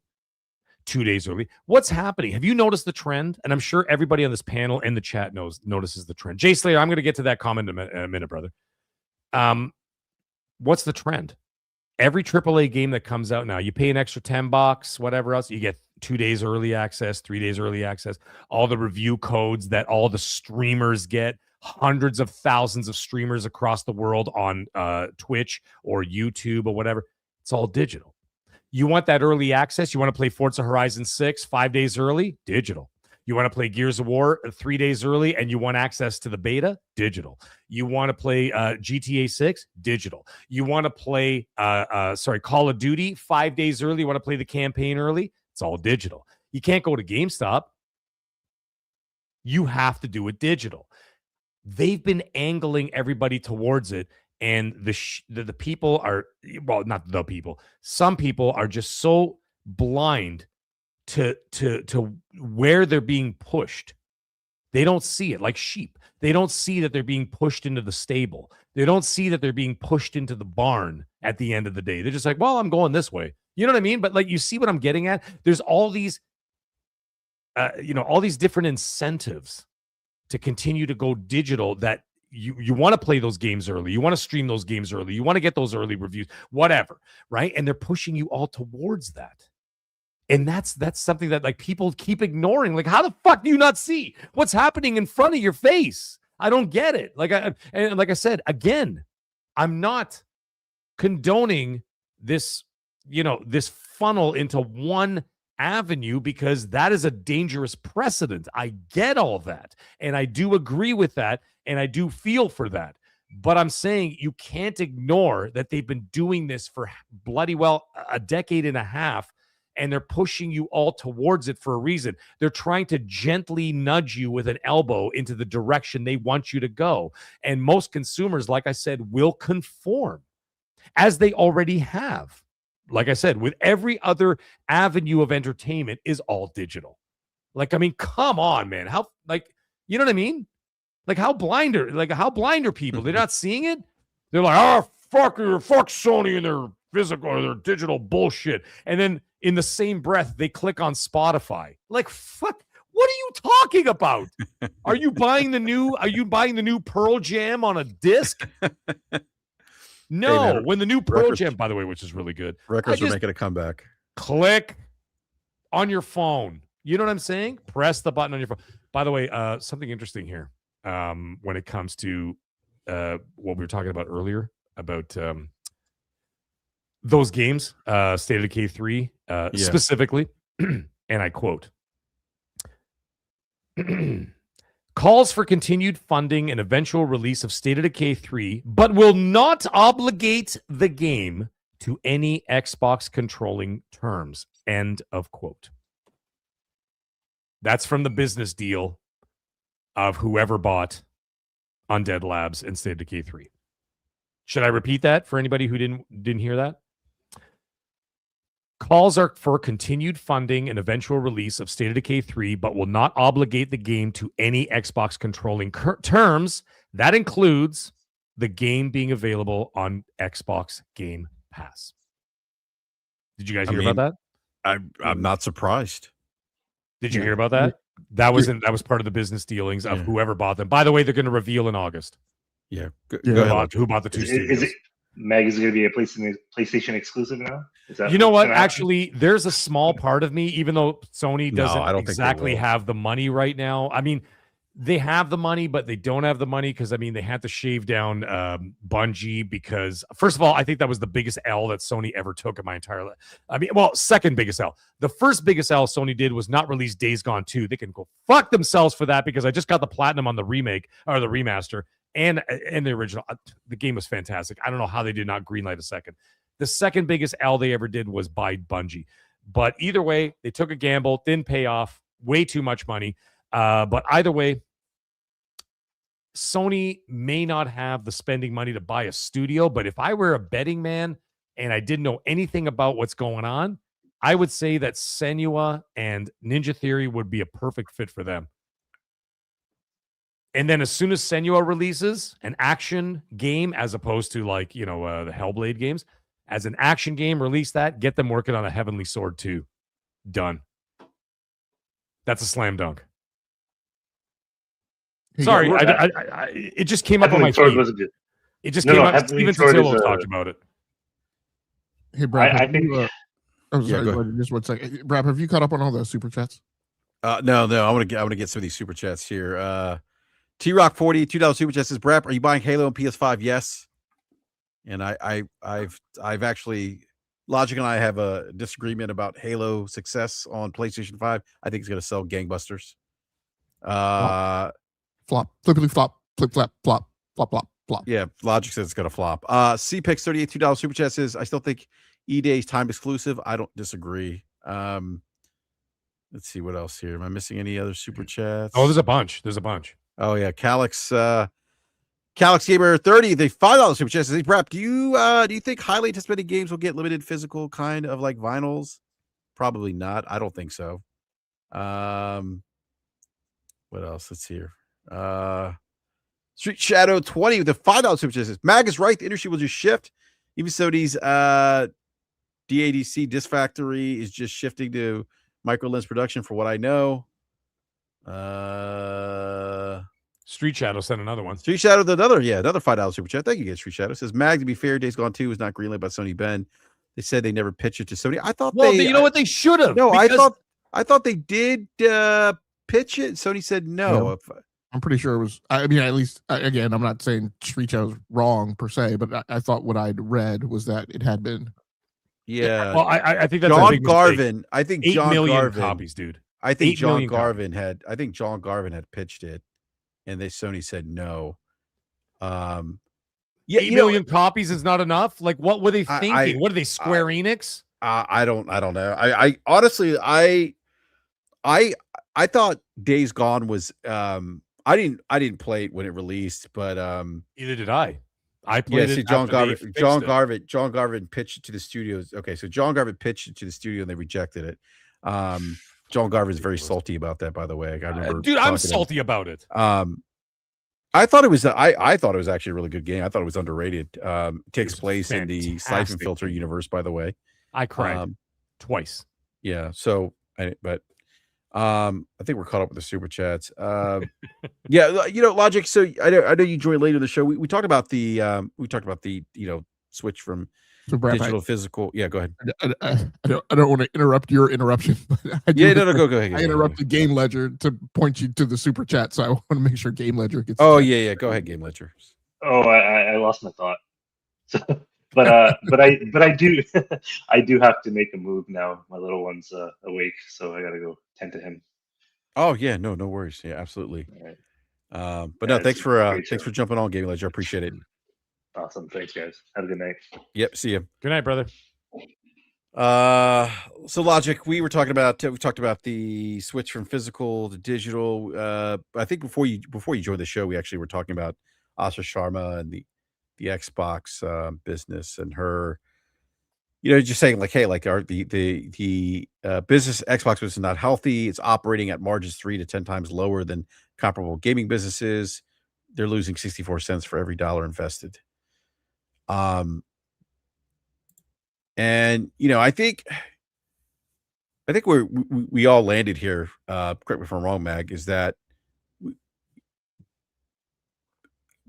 we think that Xbox is, in terms of its IPs, is really going to focus on more of its temples.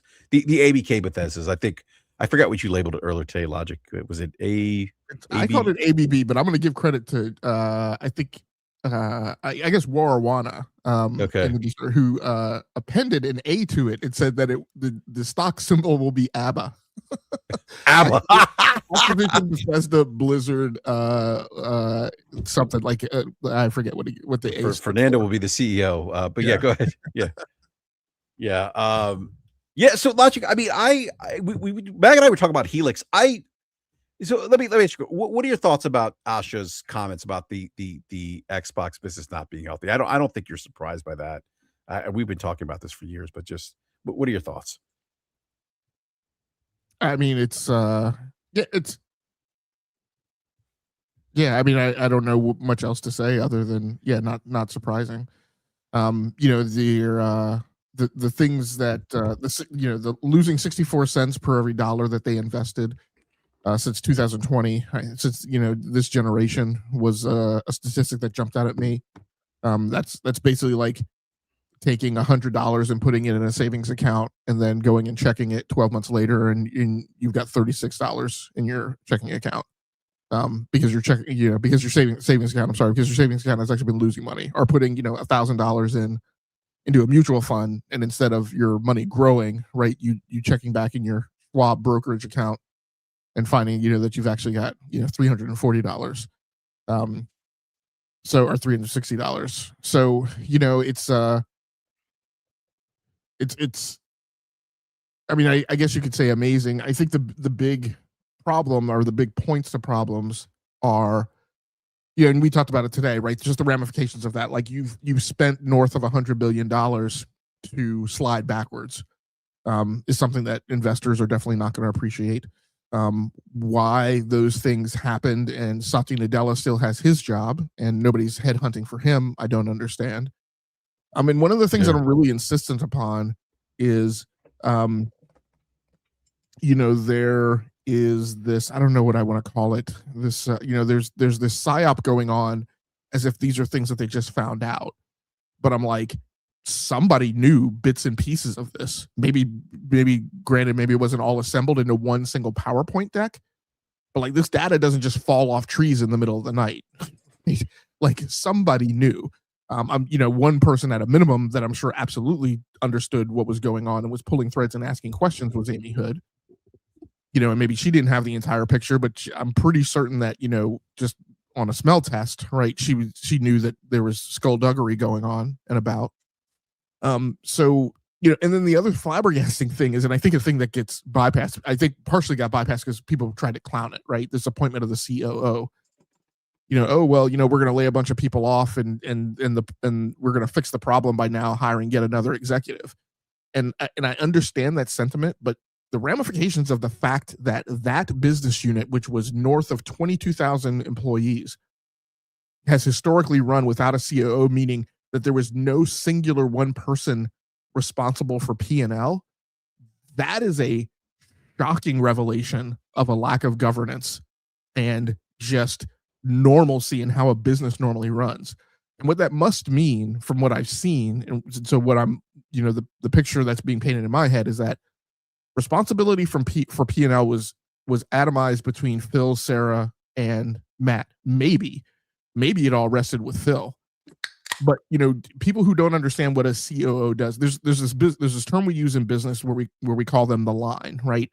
And the line are the program managers, product managers, this group of project leaders that roll up to the COO and are exclusively responsible for P&L. They're responsible for formulating AOP, which is the annual operating plan, which is everyone's commitment to how much revenue you're going to earn that year.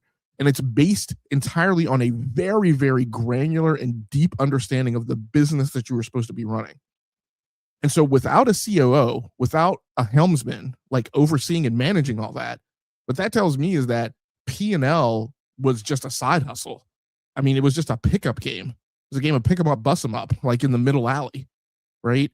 Like it was not the foremost form, like in maybe not every business, but in most businesses I have been in, like what they will say is we do all this other stuff, but the first primary responsibility, the thing that we do is we make money, right? And you make money by closely monitoring how much money is going out and how much money is coming in, and that all rolls up to the COO. This is why Diebeck Hape was brought in to the Microsoft organization, because of her turnaround of General Electric. This is another thing that smells very strange to me, like in greater Microsoft, is that as far as I can tell, she has just disappeared. I don't know where the flip she is or what she's doing. Now that a lot of Satya's CEO responsibilities have been shifted over to this new chief commercial officer. And Diebeck Hape was supposed to be the COO, but she does not report to that chief commercial officer. So I don't really know what exactly she's doing, because the whole point was to bring her in, kind of join her at the hip with Amy Hood, and for them to help kind of turn the entirety of this organization around. So, again, like it's just kind of shocking and amazing that there's been no person like in that seat.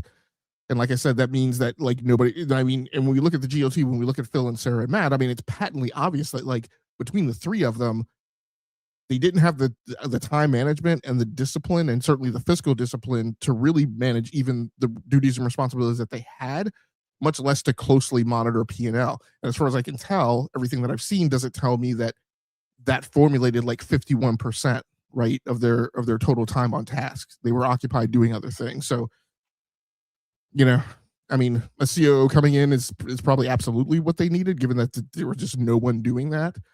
So those are just a few of the things that kind of jumped out at me from the thing. And also the cutting vendor support by 50%, because it's tough for me to tell exactly what that means. It could mean a crap ton of things. It could mean contractors. It could mean, it could be money that goes out to vendor deals, like in terms of hardware. So when you do have a third party doing something like, labeling a thing in Xbox, like the Meta Quest 3 headset and the Asus ROG Xbox Ally, it could impact stuff like that. It could impact, things that are outsourced. So things that are going to support studios, like I can't remember the name of the studio, Creative whatever, that helps out 343. It could impact their money as well. So, how this is all drying and shriveling up, it's hard to track. But at the end of the day, my assumption and belief today is that all of this stuff is being bungeed, right? All of this stuff is being polished up and poised so that it becomes more lucrative and gains more interest for somebody to buy. That 50% is kind of interesting. I mean, because she wasn't specific about what that means, and I wonder if that's I don't know. I wonder if that's tied to Helix in some ways. Maybe it isn't. But that's what came top of mind when I heard the 50%. But I'm sorry, Josh put it in the chat. Yeah. Activision Blizzard Bethesda Alliance ABBA. Oh, That's so funny, but totally true. Yeah, so what's next? I mean, for the business here, I don't know, and I just don't have faith right now, based on where Xbox is at. That the Xbox as we know it today is going to be the Xbox tomorrow. Is going to be there. The Xbox as we know it today is gone. Yeah. Like there's like, I mean, so this is my very bullish statement. I believe we have seen the last 3 Xbox games that are going to be published. So Gears, Fable, and Clockwork Revolution. And I'm discounting Halo, so you can call it 4. Right. And what I mean by that is the last games that are going to be published that are coming out of a thing that, and I'm even giving it like super recent credit, right? That was actually Xbox, meaning it was a thing that was not Activision. It is a thing that is not Bethesda, and it's a thing that is not Blizzard. We have seen the last of those games. I think everything that comes hereafter is an Activision thing, a Bethesda thing, or a Blizzard thing. Yeah. I guess what I'm saying is I think the Xbox as we do it is.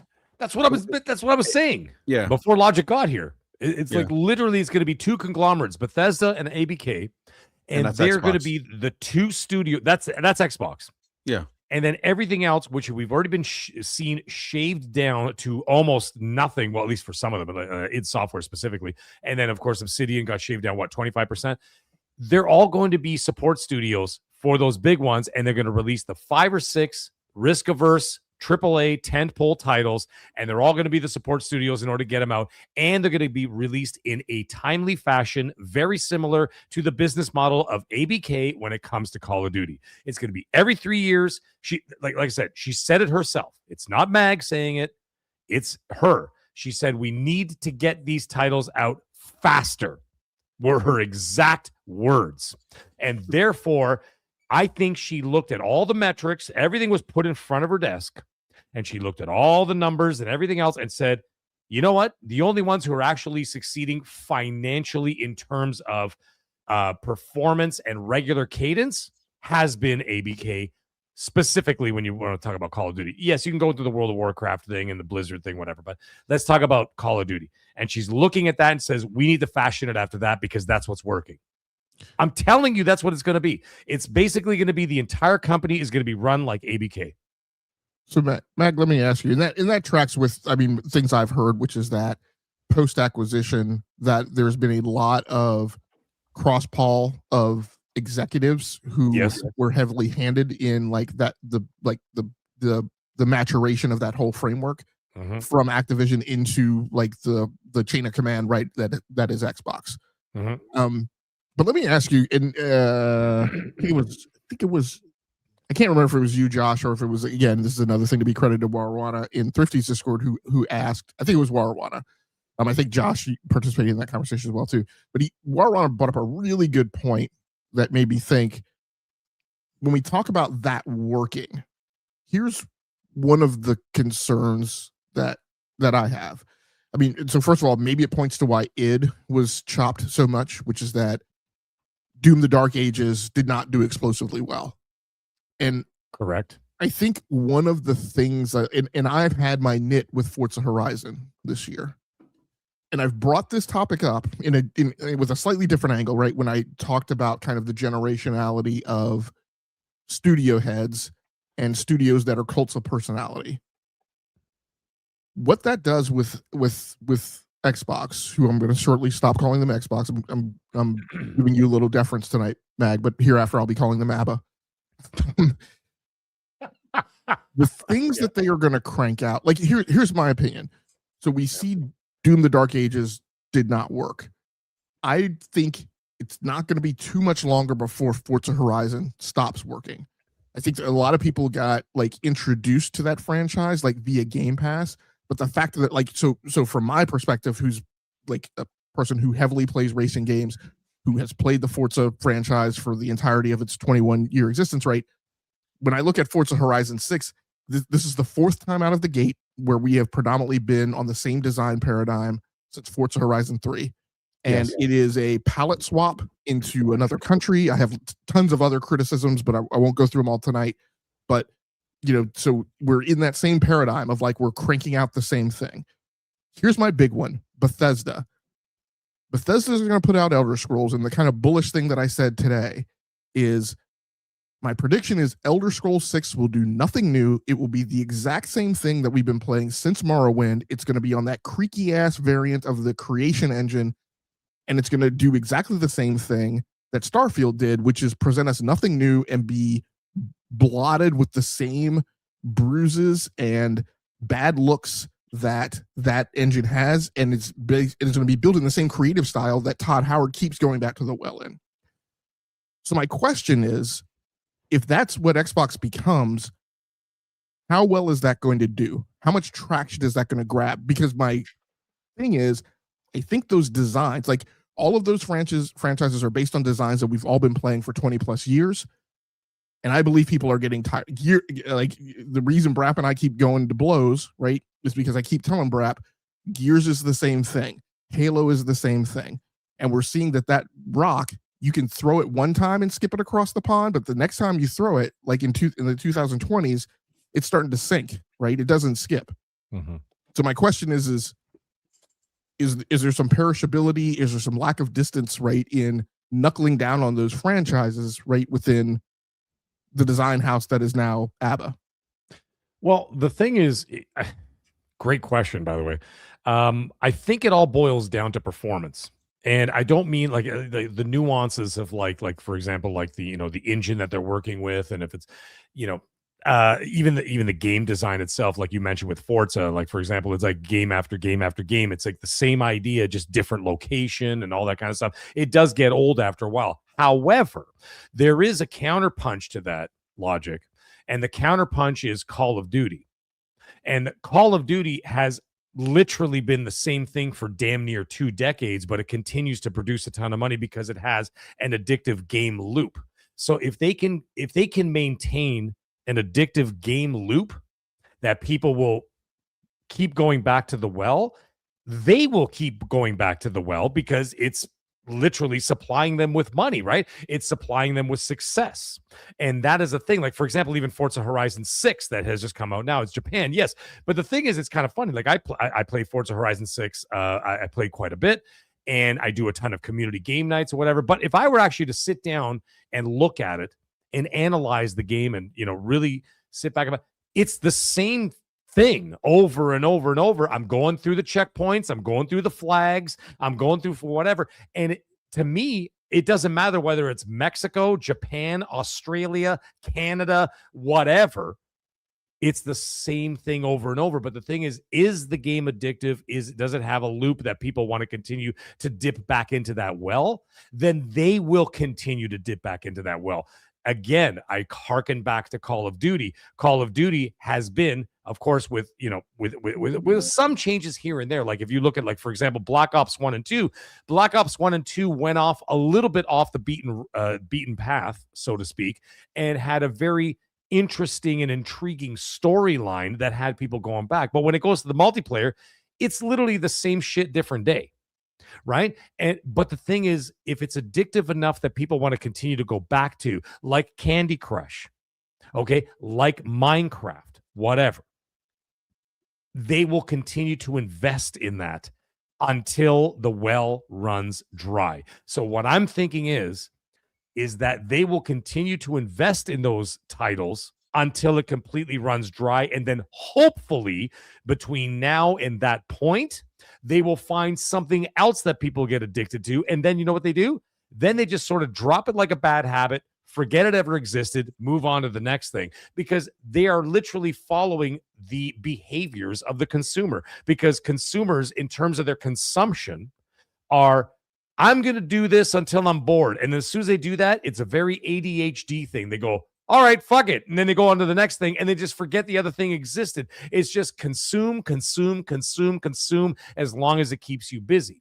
Now, when it comes to, like for example, a discerning gamer who's looking for a more interesting experience, something more enveloping, something new or exciting, I don't think you're going to get that anymore. And that's why I referred to Hollywood when it comes to this new business model for them, is that it's going to be a very risk-averse, follow the trends, whatever people are doing, let them consume, very much like how Marvel was after phase 3 and on and on and on, and the DCEU and all that other kind of stuff. What is it? Reboots, resequels, remakes, this and that, whatever, sequels and all that kind of shit. They do it till the well runs dry, and then they throw a Hail Mary. Hopefully it works out. If it doesn't, they're hoping that something else sticks before that well runs dry, and they move on to the next thing. And I think that that's what they're doing. So I think that the next Forza Horizon 7 is going to be the same fucking thing. It's going to just be wherever it's going to be, right? Next one's going to be in Iran. I don't know, whatever. And they just go on and on. But what are you doing? So driving your car through the sticks, through the. I agree with you when we talk about things that are multiplayer, right? When we talk about things that have a PvP element to them. I just don't know, the plays that they're making that are single player stuff, right? Okay, so Elder Scrolls you're talking about. Yeah, that's the one that would cause me worry. Okay, I mean, Elder Scrolls is going to be a thing. That's going to be a situation where it has to be. Well, actually, you know what? Never mind Elder Scrolls. Logic. We're going to talk about what's in the immediate future. I think what's going to be more important is how Fable drops. Because Fable will be the blueprint, I think, of what you're going to see. Now, I know it's two different studios, but I'm saying when Fable drops, and if it's something that's all enveloping and it brings you right in, and it sucks you into this world, and the story's fantastic, and this and that, whatever, and it's just a fantastic experience across the board, then you don't think that these other studios are looking at that and they're seeing what are they doing over there? They're going to see that over there and they're going to say, listen, this is working. I don't think Todd Howard breaks stride to fold to a Fable paradigm if Fable is popular. Well, you see, that's the other thing though, because you have to look at Starfield. Starfield was I don't give a shit what anybody says. Starfield was a very divisive game. It wasn't a universally praised experience. We all know this. I hated that fucking game. I played it. I played it for 5 hours and I'm like, this ain't it for me personally. Okay. For Meg. I let it go for I don't know, like a year and a half, almost 2 years. Whatever.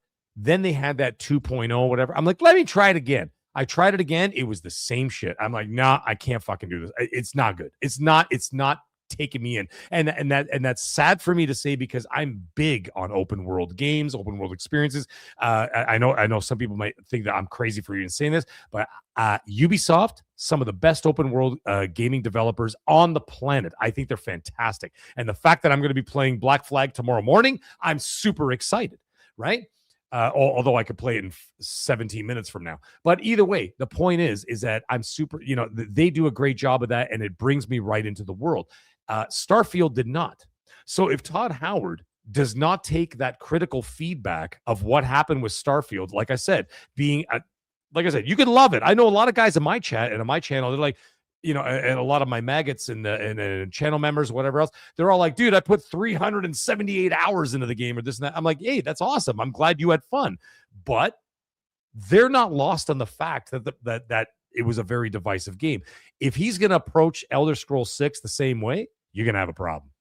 That's going to be a situation. So you have to be able to move, shift, and adapt to the feedback of course, your customers. The customers are the one who are buying the game. And I'm telling you right now, folks, and like I said, I had a gentleman's bet with Colt.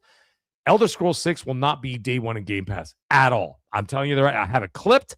We have it clipped on the channel on XNC. I said it's not coming to Game Pass day one. And of course, it'll be multi-platform. But the thing is, if he does not follow that feedback, well, then you're holding on to an archaic business form or whatever that is not going to work.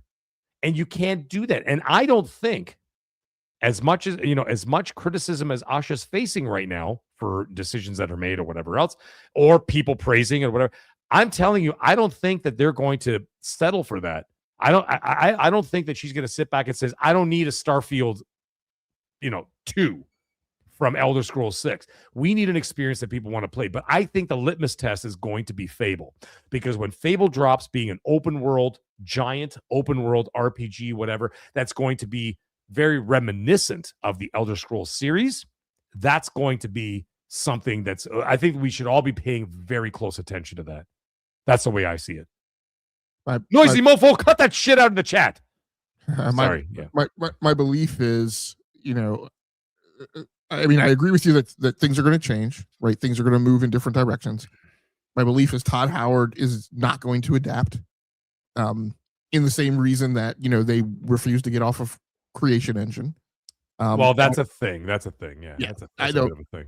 Yeah. And so I don't think he's going to adapt. I think, my prediction is if Asha remains in place, he's going to wind up being out. Oh, no. He's already. Anyways, he's already making his moves to make his way out.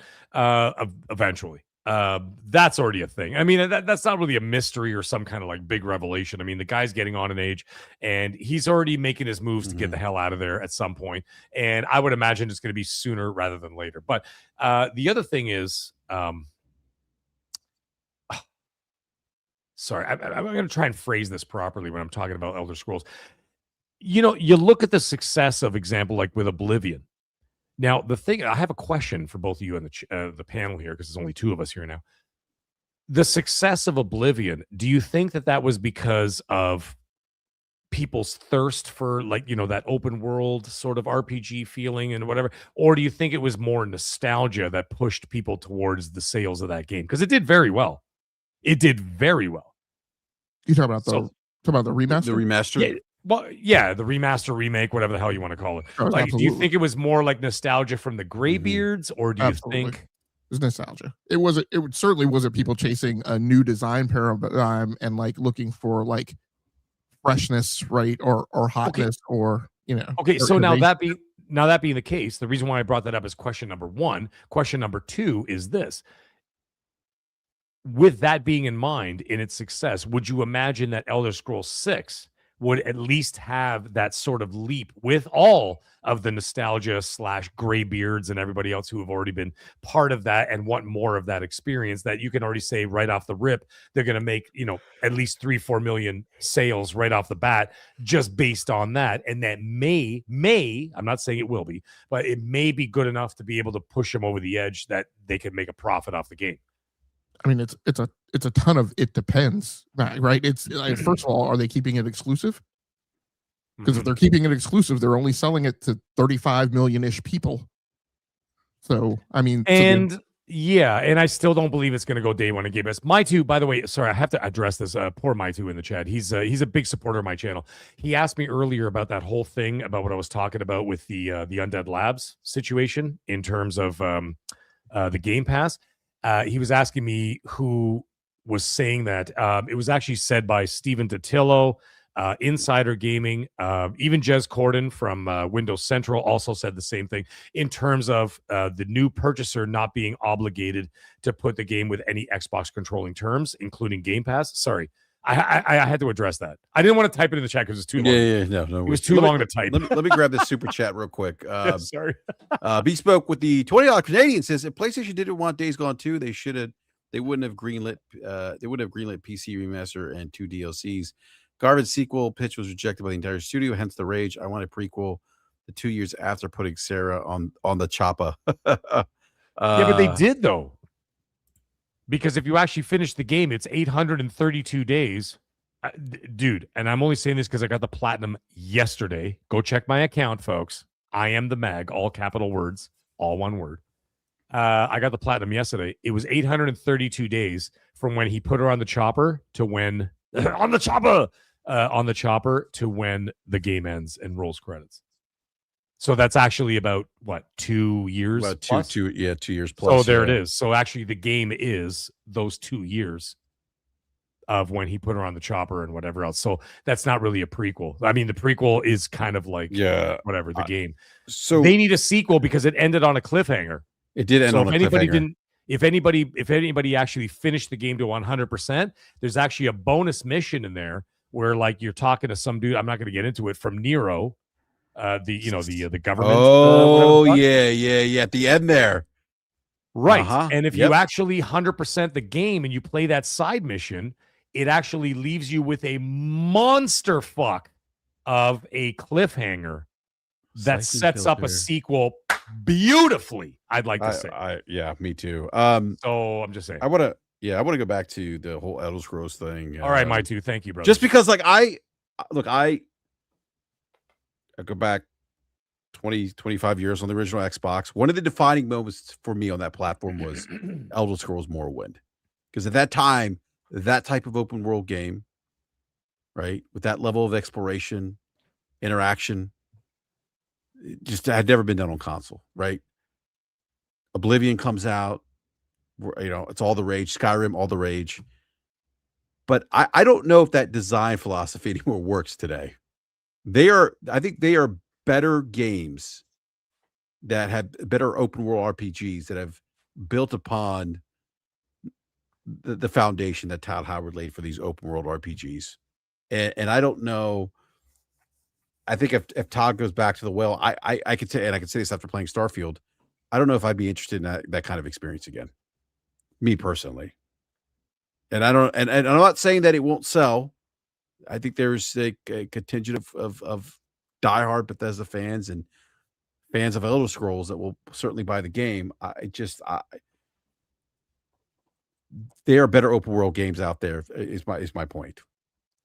So I don't know. Like I said, Ubisoft does an incredible job with their open world games. I know people shit on them all the time, but they're awesome. CD Projekt Red is another one. Oh, CD Projekt Red, yeah. Yeah, I mean, so is that Mr. Bigglesworth? Yeah. Get off. If anybody wants to see what a Sphinx cat looks like, there you go. There you go. Okay. He's jumping all over me while I'm trying to do the show. Yeah, I saw that. Yeah. He wants attention. So I'm like, he's like, what's up? What's going on, everyone? Yeah. Get out of here, you fucking cat. Yeah. So that's just my 2 cents on the next Elder Scrolls. And I don't think it's going to be exclusive. I don't think. No, it won't be. It will not be. I know there's that thing going on right now. There's Mag, did you see that? Did you see that? Yeah, Logic, they're Mag. I don't believe anything that they're saying. I just don't. I don't have much faith right now in the Xbox business. Well, the thing is, when you have a sorry, go ahead. I don't believe that they're bringing exclusives back. I saw that report. I just don't see that. And I'm not 100% convinced that Helix makes it to retail. I think it will. I'm going to disagree with you. I'm saying Helix is going to come. However, when it goes back to the whole exclusives, whatever, you have to understand the wording of what they're saying. They're saying they're exploring. Exploring means absolutely nothing. What it means is that people are in a boardroom, and I've said this a million times, whether it's on XNC or my channel. BRAP, you know what I'm talking about. Logic, you know what I'm talking about. You've been in a boardroom or in a meeting, whatever. They got they got the big whiteboard and they got the dry erase marker, and they go, okay, guys, this is what we're doing. We're talking about this. In this case, let's talk about exclusives. They go, okay, we're talking about exclusives. Guys, everybody at the table, there's 16 people around the table, the big oak table, okay? Give me your options, right? And so what they do is they start writing down everything. Okay, 1, 2, 3, 4, 5, 36 different points. Okay, everybody has to spit out their different ideas, stream of consciousness or whatever. Everybody's like, all these ideas and this. Then somebody goes and reports that and says, oh, yeah, by the way, they're talking about this. Does that mean it's going to come to fruition? Absolutely not. It means that 36 things were put on that board that they're all going to analyze, discuss, have a conversation about, brainstorm. It doesn't mean it's going to happen. And that's why I stopped reporting on that shit, by the way, because I have people who report to me directly and they tell me all this stuff. Now, some of the stuff is actually absolutely solid. And then other stuff is like, yeah, they're talking about this, talking about that. But it's just talk, right? Because it's just an option. It's many options that they put on a board, and none of it means that it's going to happen. It just means that it's an option that they're going to explore. So when I see those reports today, that's exactly what it sounds like. It sounds like they're like, oh, well, they're entertaining the idea of this and that, whatever. If they decide to do it, then fine. Go ahead. God bless. Go do it. Go do it. Make the exclusives. Keep them there. Maybe, build up the ecosystem. Get people to buy consoles. Do whatever the hell you're going to do. Fine. But I'm saying, people have to stop looking at everything so black and white, like, oh, they're exploring the option. They're doing it. They're doing it. You know what I mean? And everybody starts going in the street, ticker tape parades, this and that, whatever. And I'm like, guys, cut that shit out. It just means they're exploring the option. And that's what drives me insane, is that immediately, as soon as there's a hint of something, it's immediate. As soon as it goes to social media, it's fact. And that's a problem. You know what I'm saying? That's the problem. It immediately goes from a thought process to fact. And I'm like, that's not how these things work. No. And once again, when I, say certain things or whatever, actually, most of the stuff I do comes true. But either way, the other stuff, I just kind of leave it in the wind. And I'm just like, nah, I'm not going to even fucking talk about it. I'm not going to make a video about this. I'm not doing it, whatever, because they may change their mind. They'd be like, oh, yeah. Like, for example, I'm going to bring up an example. The Marcus Phoenix collection was a real thing. Okay, that was a real thing. It was going to be all 3 games remastered into one box set for $70 US. Then somebody said, well, why would we do that? Let's see how the first one performs, and we'll charge 40 for it. So if it does well enough, then we'll do the second one for 40 and the third one for 40 and charge $120 for all 3. So why make 70 when we could charge 120? You see what I'm getting at? That decision was made after they had already packaged the Marcus Phoenix collection. I reported on the Marcus Phoenix collection, and I was made to look like a jackass because they're like, oh, it's not coming back. It's only doing one. And I'm like, yeah, because they changed the business model. So I stopped reporting on that shit. And I'm like, nah, fuck it. It's not worth it. Right? So they do all these things because business plans evolve and they change over time. They may change this. They change that. They change this. Oh, well, you know what? This is not working out. Let's do that. It's all based on performance as well. Right? So it's not worth reporting.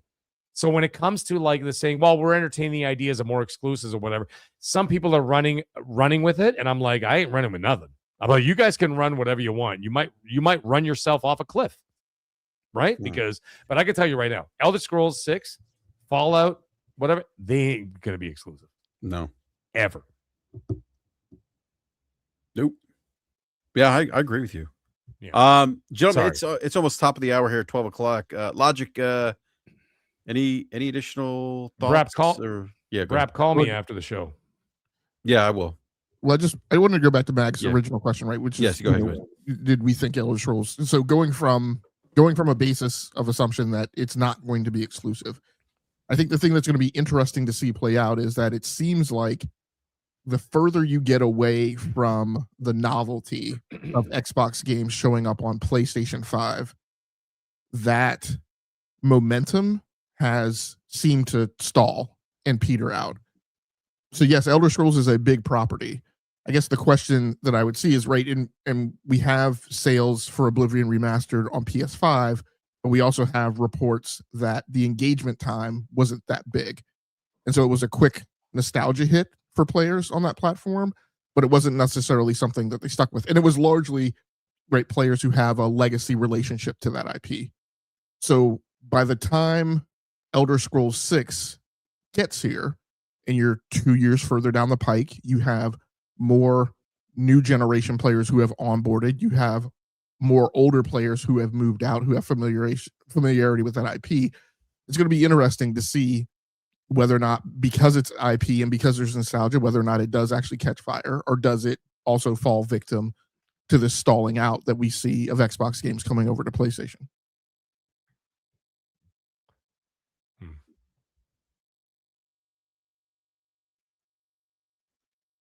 And the crowd goes silent. Sorry, I was digesting what he was saying. Logic, so you think that I'm going to go back to Halo, Logic. You really think so? You don't think you really do think that Halo will flop on PS5? Flop is a joke. I just don't necessarily think that it's going to be like a super huge needle mover, right? Okay. Because I think the nostalgia thing. I think that game, because it's Halo, it's the game that put Xbox on the map, right? It's what Xbox is known for. That it's never been on PlayStation. I think that's probably why. At least that's why I think it's going to sell well. I think it'll do better than Gears of War Reloaded. Oh, absolutely. I think it'll do better than that. I don't know if it's going to be a barn burner, but it will definitely perform better than Gears of War Reloaded.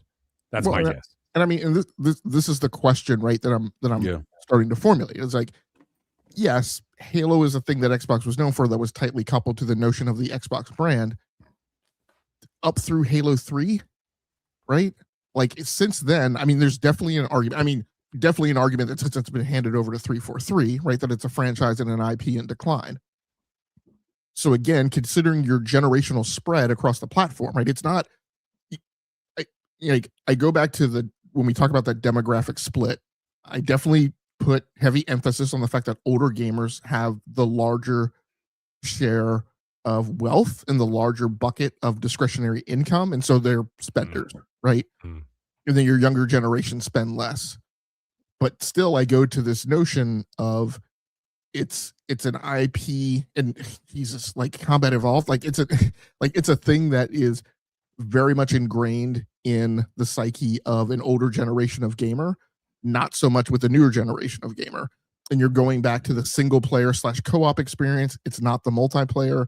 Lots of us, even the older gamers, have already played that game a half dozen times, and so the question is, I'm sorry, how much is it coming over to PlayStation 5? Is it $50? $50. And so it's just a question of like, it's opportunity cost. Is somebody to take that $50 to throw out that game? And again, it was a huge novel experience, right, in 2001, when, like, quite frankly, like, no really great shooter had really been executed. Right. It also has a third-person mode, by the way. That could be a selling point. Logic. I don't know. Could be a selling point, but like at the end of the day, you're also introducing an IP to an entire generation. We have to stop thinking about in terms of us. We have to remember that BRAP, Game Logic, myself, and everybody in the chat, we are no longer the target demographic. Mag, I'm sorry, like, that is exactly my point. My point is that franchise and that IP relevant to that newer generation? No, it's not, because my kids don't give a flying fuck about Halo, and they don't give a shit about Gears. They don't give a shit about any of the stuff that we played.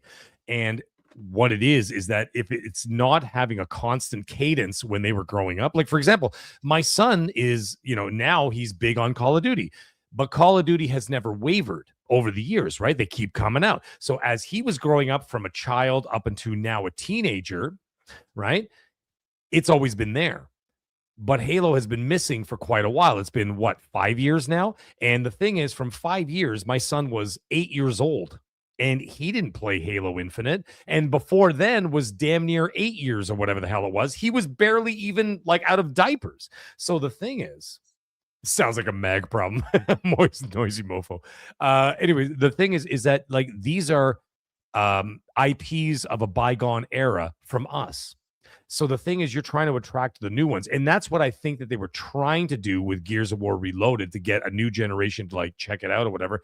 But it's hard to get people invested in a remake of a remaster, right? And so, like, you know what I mean? And it just wasn't there for a lot of people, and they just weren't interested. And they're still not interested. I mean, the biggest game in the world right now is, what the fuck is it called? Like a Mecha Chameleon or whatever the hell it is. Like, that's what's huge. You know what I mean? $5. You can buy it on Steam, Mecha Chameleon. And that's what they're interested in. They're not going to play Gears of War E-Day. You know who's going to play Gears of War E-Day? All the graybeards like us. Now, are we enough to carry that franchise forward? That's the real question, right? Because those younger generations are not picking up on it. My son now knows what Gears of War is. He knows what Halo is, but they're not interested in playing it. And neither are any of his friends. And so that's the thing. It's like, how much can we carry those IPs from a bygone era, unless you have such a reimagining that you reignite a fan base? For example, if I were to bring it up once again, God of War. God of War disappeared for several years and came back in 2018. And the only God of War my kids know are the 2018 and on, because they were there for that. And they were like, oh man, this is awesome, or whatever.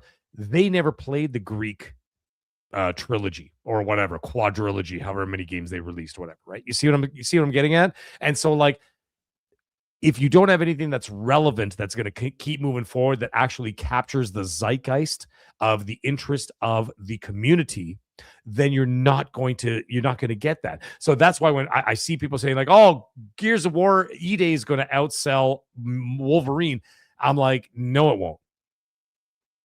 It will absolutely not, because Wolverine is still in that zeitgeist of, the interest of the public. He was just there, what was it, a year ago, 2 years ago, whatever, Deadpool and Wolverine. My kids watched that movie 25 times, which they shouldn't have, by the way, but they did, but they know. And my kids are lined up ready to play Wolverine on PlayStation 5, which they also shouldn't, because I'm a bad parent. But either way, they're going to be doing that because it's still in the zeitgeist of pop culture.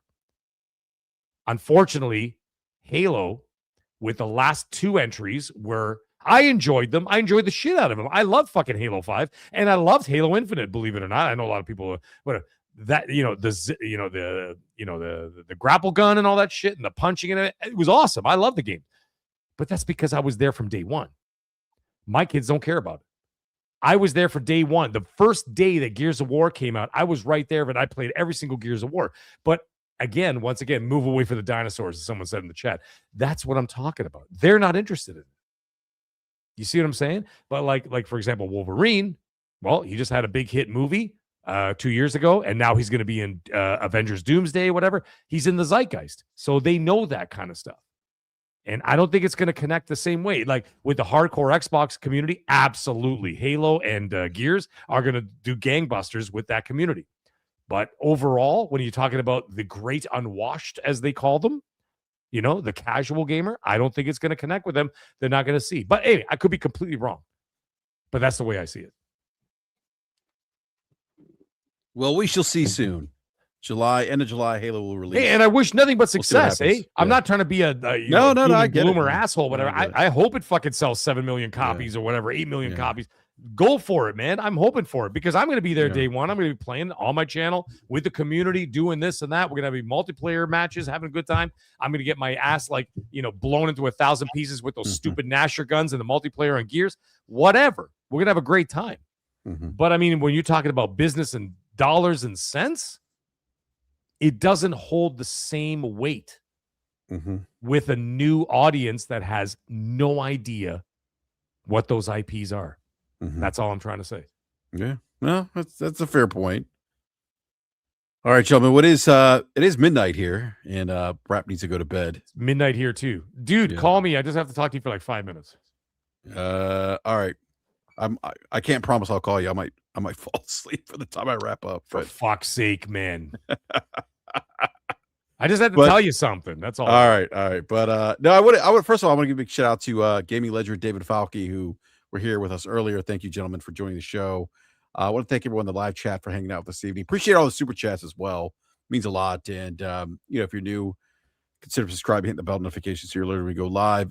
Check out Mac's channel. Just drop the link in the chat. I dropped a link in the chat. I accidentally hit it twice. I right clicked it. And I was like, oh shit, I did it twice. Yeah, I didn't mean to. No, I want to thank also Mag. No, thanks for coming through as well. And Logic, it was fun. It was fun. Yeah, Logic, always a pleasure. Glad you could join us. I know there's a little bit of a scheduling conflict tonight, but appreciate you coming through as well. Mag, I know you dropped the link in the chat, but let everyone know they can find you if you want to. Actually, tomorrow I'm going to be streaming. Thank you, BRAP and Game Logic, for having me on. I just wanted to drop by for a bit, but I'm going to be streaming Black Flag tomorrow. Assassin's Creed Black Flag. I'll be streaming that tomorrow on the channel and on Friday Night Live, which is my normal Friday night show.